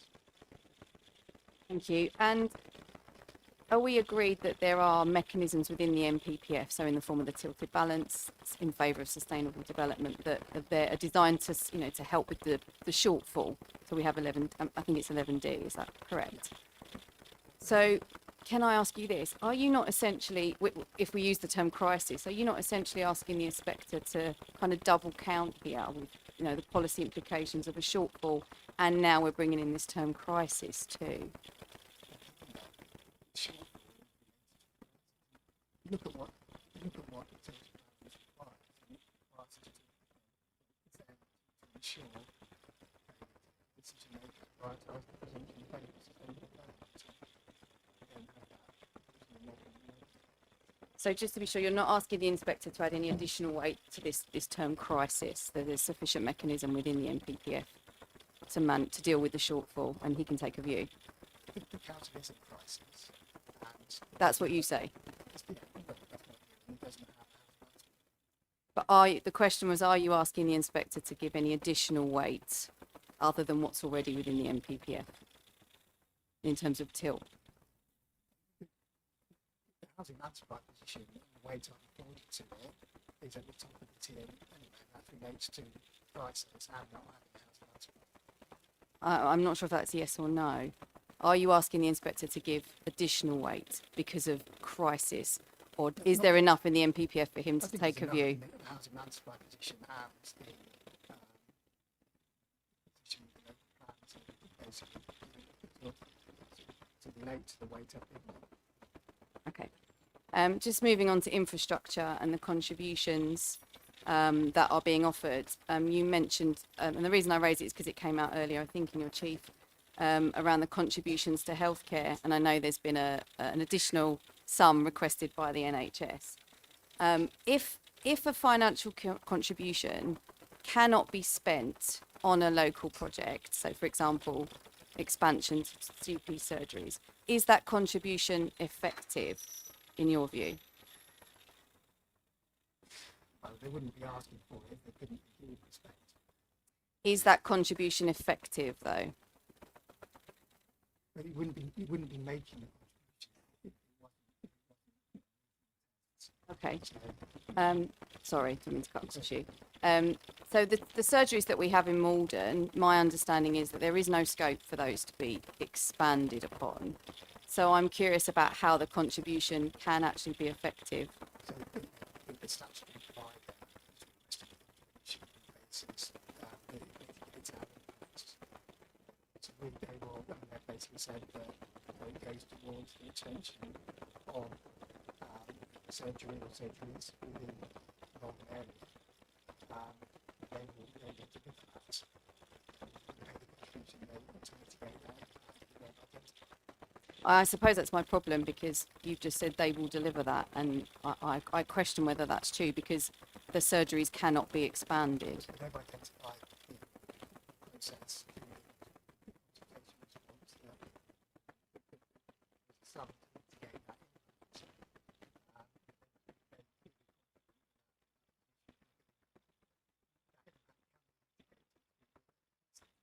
Perhaps, or they probably don't have a lot of choice, do they, other than to ask for sums for mitigation?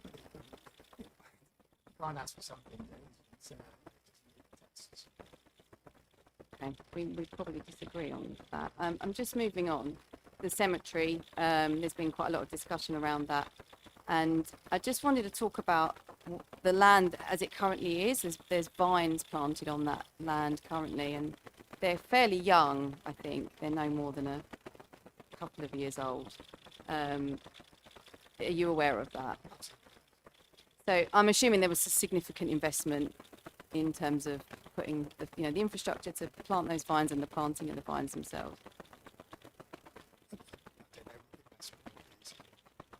At a cost. There is a cost. I would imagine significant. I don't know. I'm not in that game. So I just wanted to ask about that because I've done a little bit of Googling around how long it takes for vines to mature, and I think it's somewhere between 5 and 7 years. And I'm just conscious of if this is part of the proposal and this eventually plays out, are these vines just going to be ripped out of the ground to make way for the cemetery extension? No. They're not. So they're going to be transferred to the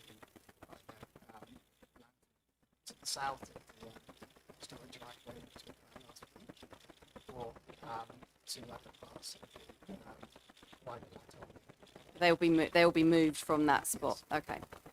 The other question I have about that land is that, and again, I'm not an expert, and I don't know if you can answer it or not, but is that land suitable for a cemetery site? I presume the council's due diligence.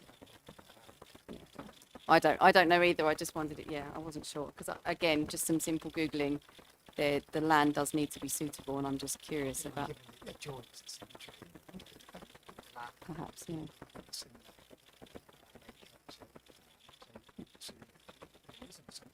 Yeah. Okay, and then just this is the last point for me, just coming on to open spaces. You mentioned that there is little availability for open sort of family park spaces, and that there isn't much available in the west of Malden. Is that correct? My Googling, and a quick walk around, it's the areas around Cherry Garden Road, sort of Island Road, that's what it's called, etc. I mean, that was the general point. I think it felt to me that it was more park space, recreation provision on the eastern side. So I just want to draw your attention to the West Malden Community Centre. And I know it well because it's around the corner from my house, which sits on Sunbury Way. Brand new park as of last summer, new facilities, skate park, open space, thriving community centre. And I raise it because I think what this suggests is that it really does decrease the likelihood that people are going to go to the trouble of crossing the A414 if they have this space on their doorstep in the west of Malden. You'll know a lot better than I, but that sits quite far south. Well, it sits within West Malden, and it's on the edge of. It's south of West Malden, but it is in west. Yeah, so the point I was making was general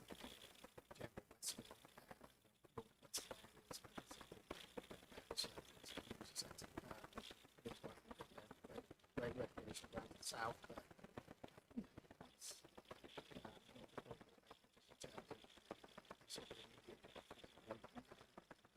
recreational space.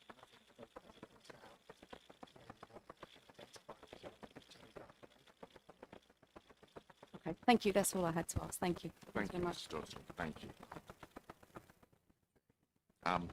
Ian Reed. So I just want to go back because I think think ultimately this is a matter for legal significance. So, to some extent, your answer doesn't really matter. But I just want to go back to the point about the 116 MPPF test to make sure I understood you correctly. So you were repeatedly asked by Mr. Grant whether highways impacts can be essentially determinative if they're not severe. And you kept coming back to 116 and saying, well, 116 says don't refuse.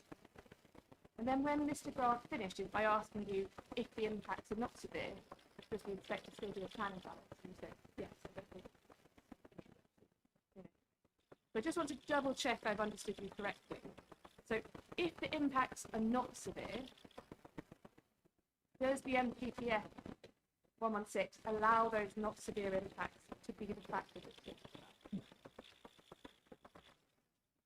I don't know that that was necessarily the answer I'd heard.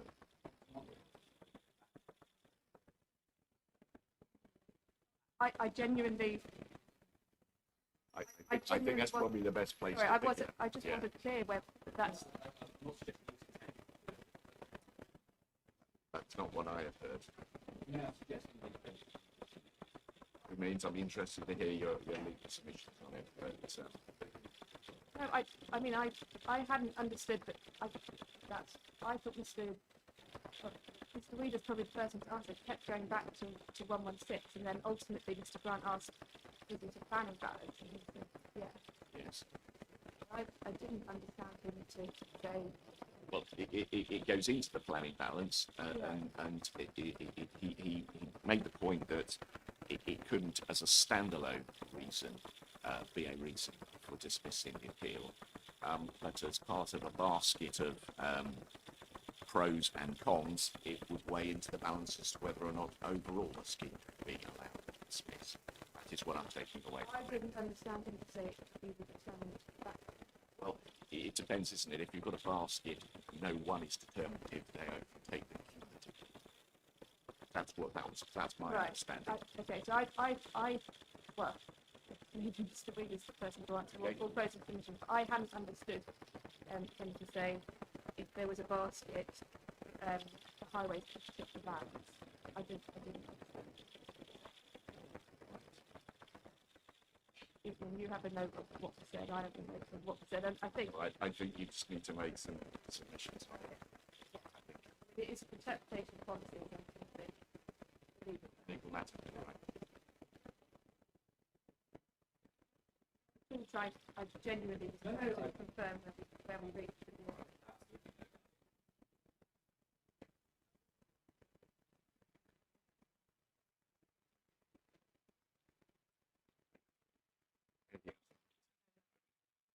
Thank you. Thank you, Mr. Wheeler. Appreciate you being on the stand for some time, but I think it's helpful just to conclude on cross-examination there. The last main business of today is to hear a closing from Mrs. Dodsley. Mrs. Dodsley, I feel the need for a break, so I think we'll probably take lunch and then have you after that if we may. Okay, so we're just approaching 1:30. We'll adjourn until 2:30.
All right.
seeing that tomorrow morning, but if I do have a hard copy for me, I will find it.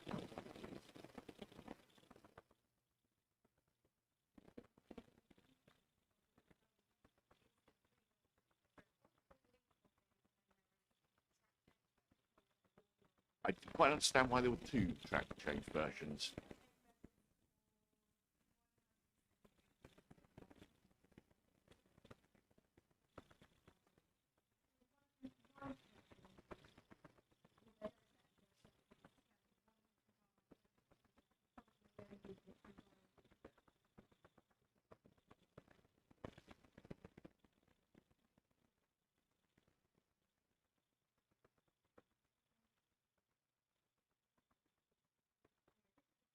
Well, I think that's probably okay.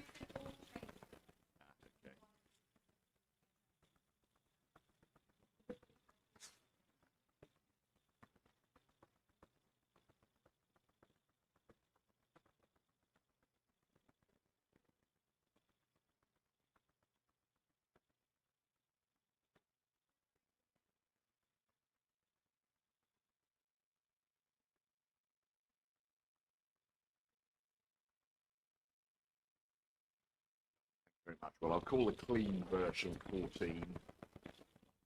I'll call the track change version 15.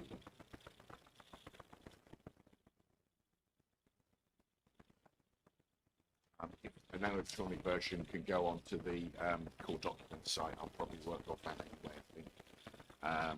I'll base I've got my notes based on, obviously, on the original version, so we'll just pick up those two things. The other matter was the clarification note on 5-year housing land supply. Are you in a position to explain to me what it involves? Okay. Okay. Do both, and I'll see if I can make sense of that.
Go away and read these. If I've got any questions, I'll pick it up tomorrow morning if I may. So hang on, that's so that the note from Mr. Pycroft is clarification. Article 16. Does Mr. Councillor Fittick, do you have a copy of the note that Mr. Pycroft sent in? Yes, sir. Okay, that's good.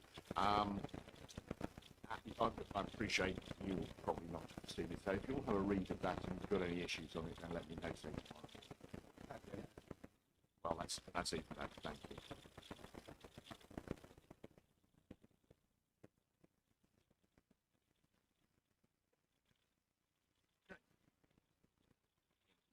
Okay, so let's move on to the last main business of today, which is to hear a closing statement on behalf of the Rule 6 party.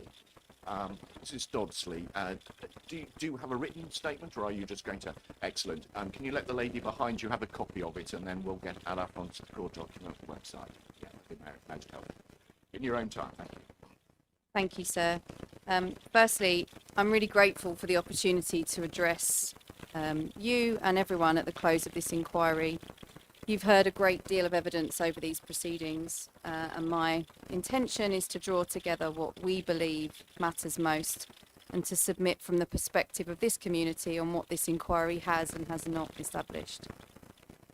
When I opened at these proceedings, I said that the case for building on this particular land in this particular way had not been made. having heard the evidence in full, I remain of that view, and nothing I have heard at this inquiry has disturbed it. On landscape, we heard that it is a subjective matter and that all views are legitimate, and we accept that proposition in general terms, but we do not accept that all of the assessments we have heard are of equal weight, and we support Mr. Cowlin's conclusion on the degree of harm that it is higher than the appellant's assessment has acknowledged, and his view that the landscape holds more than community value. This is a considered professional judgment, and we invite you, sir, to prefer it. We were fortunate enough to conduct the site visit on a clear day at the start of the proceedings. Standing on the western edge of the site, overlooking fields covered in broad beans, there was and is a very particular quality to that place. You cannot hear the cars from that spot, you cannot see the town. There is a genuine and present sense of being in open countryside, and not really on the edge of Malden, but some distance from it. And when we speak of this site lying outside the settlement boundary, that experience makes the point more vividly than any policy document. Reaching that boundary here would change the very nature of this edge of Malden, its character, its appearance, its relationship with the countryside beyond. We also note the photographs produced as part of Mr. Mitchell's evidence, taken on a grey day from that point of distance, to illustrate planting coverage between year 1 and year 15. And we submit that the grey sky conditions do not represent the experience of visitors to that point on a bright day, and that the comparison therefore underestimates the harm to the views in the period before any planting matures. 15 years of harm is not a short period. And when planting does mature, it replaces the view with not with the original character of the site, but with a planted screen around a housing development. The character of this landscape, once lost, is not restored, it is permanently altered. Nowhere is that truer than at Malden Cemetery, and we ask you, sir, to keep the cemetery firmly in mind when conducting the planning balance. Its openness onto the rolling countryside to the west is not a peripheral amenity. It is the defining quality of the setting in which families visit their loved ones. We heard this from Mr. Jennings himself on day 1 of this inquiry. If this development is approved, that view will be replaced by roof lines and roads, permanently, and there is no mitigation to that. In almost every conversation I have had about this proposal, people return to the cemetery. It is the point that lands hardest because it is one of the harms that feels most irreversible. We ask you, sir, to give it the weight it deserves. Much has been said in these proceedings about Malden being the most sustainable location in the district. We do not dispute the spatial hierarchy in the local plan, but there is a meaningful difference between the town of Malden being identified as a sustainable location in the settlement hierarchy and this particular site on its western rural edge outside the settlement boundary being sustainable in practice. Those are not the same propositions, and we submit the evidence has failed to bridge the gap between them. On highways evidence, the evidence confirmed that the Morrison's roundabout is the most impacted junction in terms of existing delay and capacity pressure. Mr. Slack was willing to give a direct opinion on his view of the severity and its significance in this appeal. We feel Mr. Bancroft was not. When you, sir, asked Mr. Bancroft directly what a severe impact would look like, he seemed unable or reluctant to answer, and we find that revealing, as we felt he would not describe the threshold of severity he is applying, as he would not apply a threshold of severity. This offers you, sir, no real basis for confidence that he would even be able to recognise severity if it were demonstrated, which we say it is. All against the backdrop of a 3-year-old traffic survey carried out in a non-neutral month on one day. Sir, we invite you to prefer the evidence of Mr. Slack, who was willing to give a direct view rather than to avoid one. I asked Mr. Bancroft whether adding a roundabout to the bypass would slow traffic on that road. He agreed that it would. When I then asked whether drivers experiencing delays on the bypass would divert back through the town centre, thereby undoing the clean air improvements that the district and county councils have worked to achieve along Market Hill, he declined to agree. Yet in his own evidence in chief, he acknowledged that drivers seek alternative routes when they encounter congestion. The conclusion that follows from his own evidence is a matter of straightforward common sense. If the bypass slows, drivers come back through the town. That is not a theoretical risk. It is the daily lived experience of Malden residents. When there are incidents on the A12, Malden suffers. When there are delays on the bypass, the town suffers, and the delays are real. Any resident of this town could tell you that. And the appellant's own witness provided the logical foundation for the conclusion he then declined to reach. On transport choice, we submit that this will be a car-dependent development.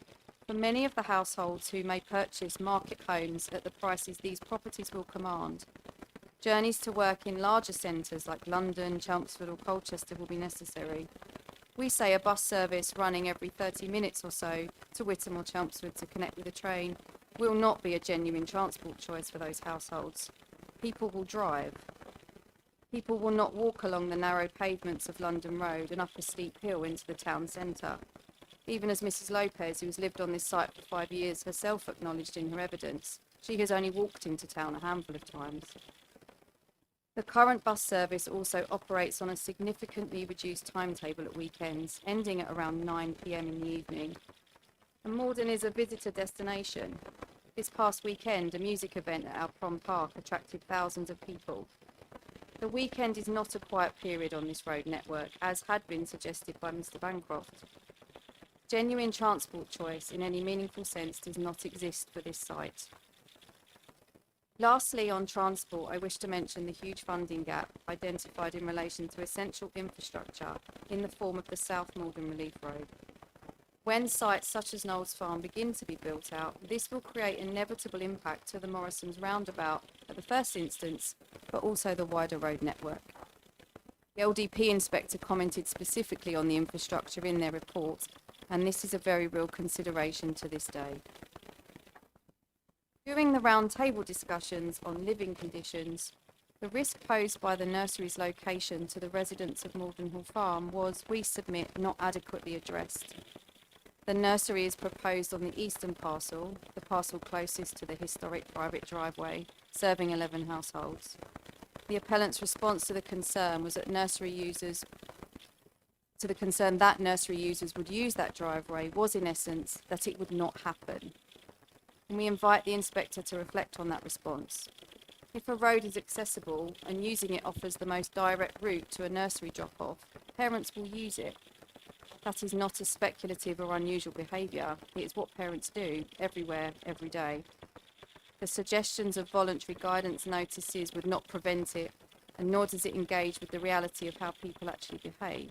And there is no enforceable planning mechanism. It is a gesture and should be treated as one. The living conditions of 11 existing households, their access, their safety, their amenity, cannot be protected here, and no planning condition has been identified that would make this risk good. That remains an unresolved and specific harm. Much of the appellant's case rests upon the engagement of the tilted balance. So you're invited to consider at the close of these proceedings what the evidence has established about the weight that tilted balance should carry here.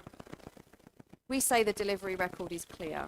Between 2014 and 2024, Malden District Council exceeded its plan requirement and achieved 142% according to the housing delivery test. The tilted balance arose not from failure to build, but from the algorithm change in December 2024, doubling the annual figure overnight. So you're invited to weigh the tilted balance in that context as you're able to do and take into consideration those reasons for the lack of 5-year housing land supply. There was discussion at this inquiry about a national housing crisis and whether it provides a lens through which this appeal should be determined. We submit that it does not, and that the framing deserves some scrutiny. The evidence about those on the housing register and the need for affordable homes in this district was presented in vivid and at times dramatic terms. We do not dismiss that need, it is real and we acknowledge it. But we would invite you, sir, to note who is making the argument and in what interest.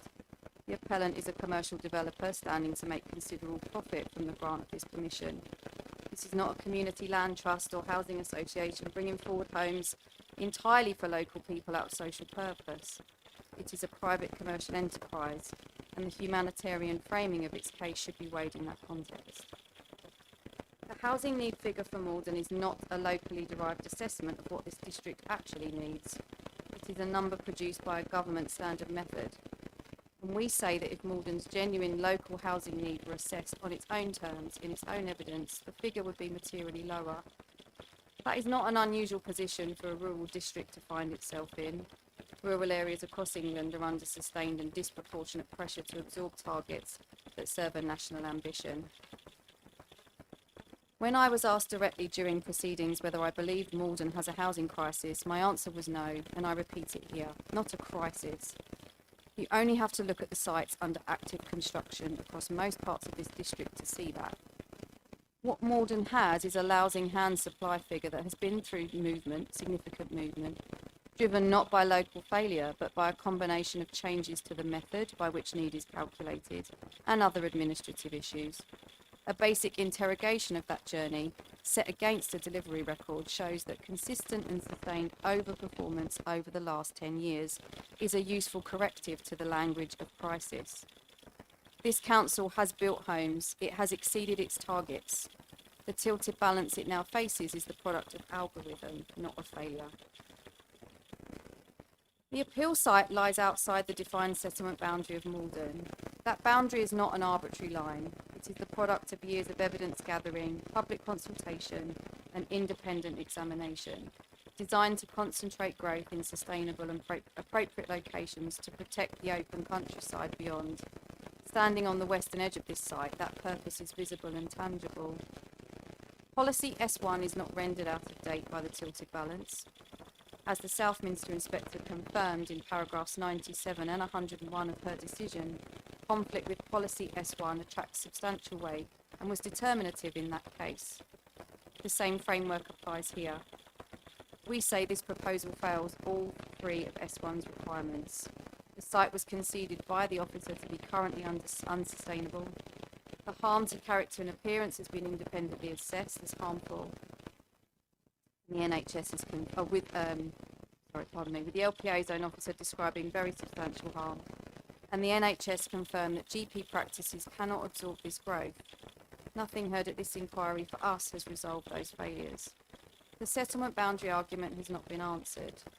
Breaching it here would signal to landowners of Malden that the boundary can be crossed. Once agricultural land on the edge of a settlement is lost to housing, the field becomes the next frontier. That process, once started, cannot be reversed. This proposal would also permanently remove Grade 3A best and most versatile agricultural land. The MPPF is clear that land of this quality must be protected, and once built upon is gone.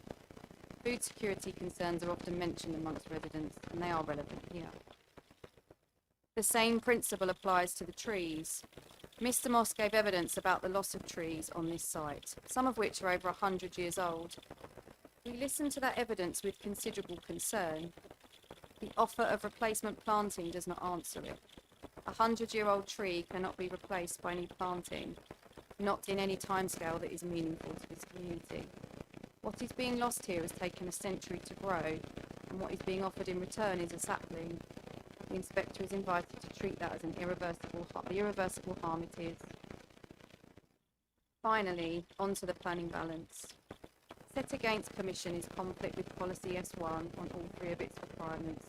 Substantial harm to character and appearance, major moderate harm confirmed by a landscape assessment. The impact on the cemetery, the permanent loss of 20.1 hectares of best and most versatile agricultural land, severe residual impact on the road network, and the risk to the integrity of plan-led decision-making at a moment when the local plan review is ongoing. In favour of permission, a contribution to housing land supply, including 40% affordable housing, to which we acknowledge genuine weight attaches, though that weight is materially reduced at the current higher land supply compared to the 2.7-year position at which recent decisions in this district have been taken. Moderate economic benefits during construction and occupation. The nursery as a community facility, although the nursery benefit is diminished by the unresolved access concern and the fact that Essex County Council do not see it as a requirement, and there is no guarantee it would ever happen as it is land for rather than the nursery itself. At 2.7 years supply with a larger benefits package in this district, the Southminster inspector found that adverse impacts significantly and demonstrably outweighed the benefits. The position before you, sir, is more favourable for refusal, not less. The urgency is lower and the harms are no less serious. Sir, we have been grateful to fully participate in this inquiry. We fully support the council's case, and we add to it the voices of the residents, those who live alongside this land and at Maldenhall Farm, and the human significance of what this countryside represents to this community, the families who walk here, the people who breathe here, the residents who simply need to be able to leave their homes safely. We ask you, sir, to give that reality the weight it deserves. And once again, we respectfully invite you, sir, to dismiss this appeal. Thank you. Thank you, Mrs. Dodsley. Excuse me. Thank you for that. That's obviously you put quite a bit of effort into that. I can see that. You also, I can see you listening to what's been happening over the last 2 weeks. So thank you for that. And since you won't be with us tomorrow, I don't think, let me thank you for the effort that you put in. I really appreciate it.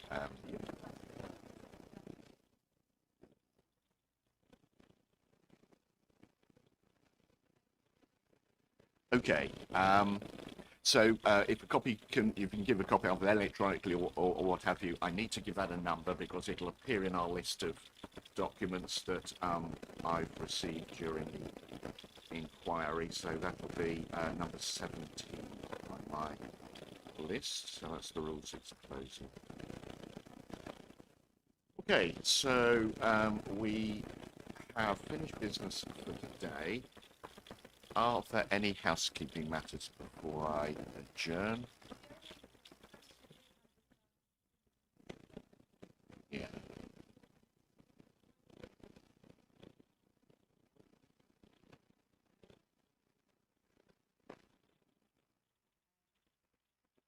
So tomorrow we've got a roundtable session, obviously, on the legal undertaking and conditions. And then we've got 2 closings. We spoke on the first week about perhaps giving you both a bit more time by pushing closings to the afternoon. Given the fact that we've got time this afternoon, do you still need that, or would you be in a position to go straight after the round table?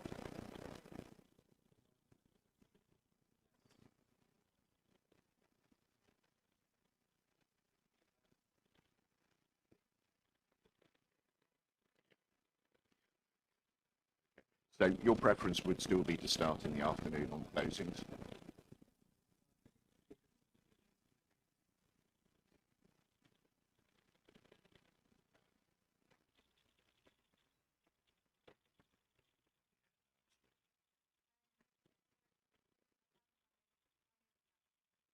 Well, what's your preference? As I say, well, I think we can have, there's some flexibility certainly on time tomorrow.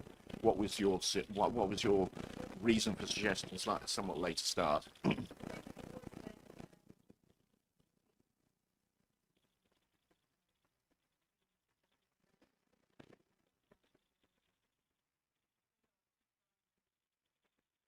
Okay.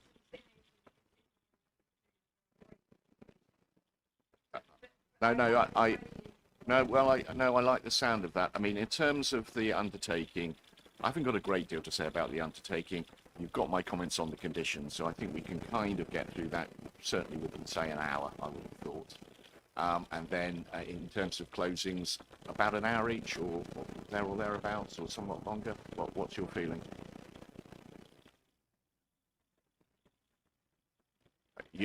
It's one of these things, you don't have to take the full hour and a half, Mr. Grant. But I do think that perhaps if it's helpful to you, we'll start a bit later. That'll allow you to have that discussion with your teams. And then if I have the roundtable session, and then we immediately move to closings, and then I'll close the inquiry, and we should be away early afternoon.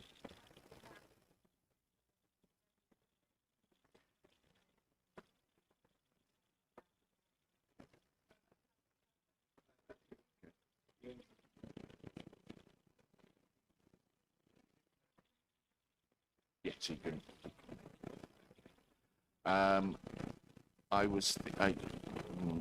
How late would you need it to be? And that, if I say 10:30 rather than 9:30, would that be sufficient?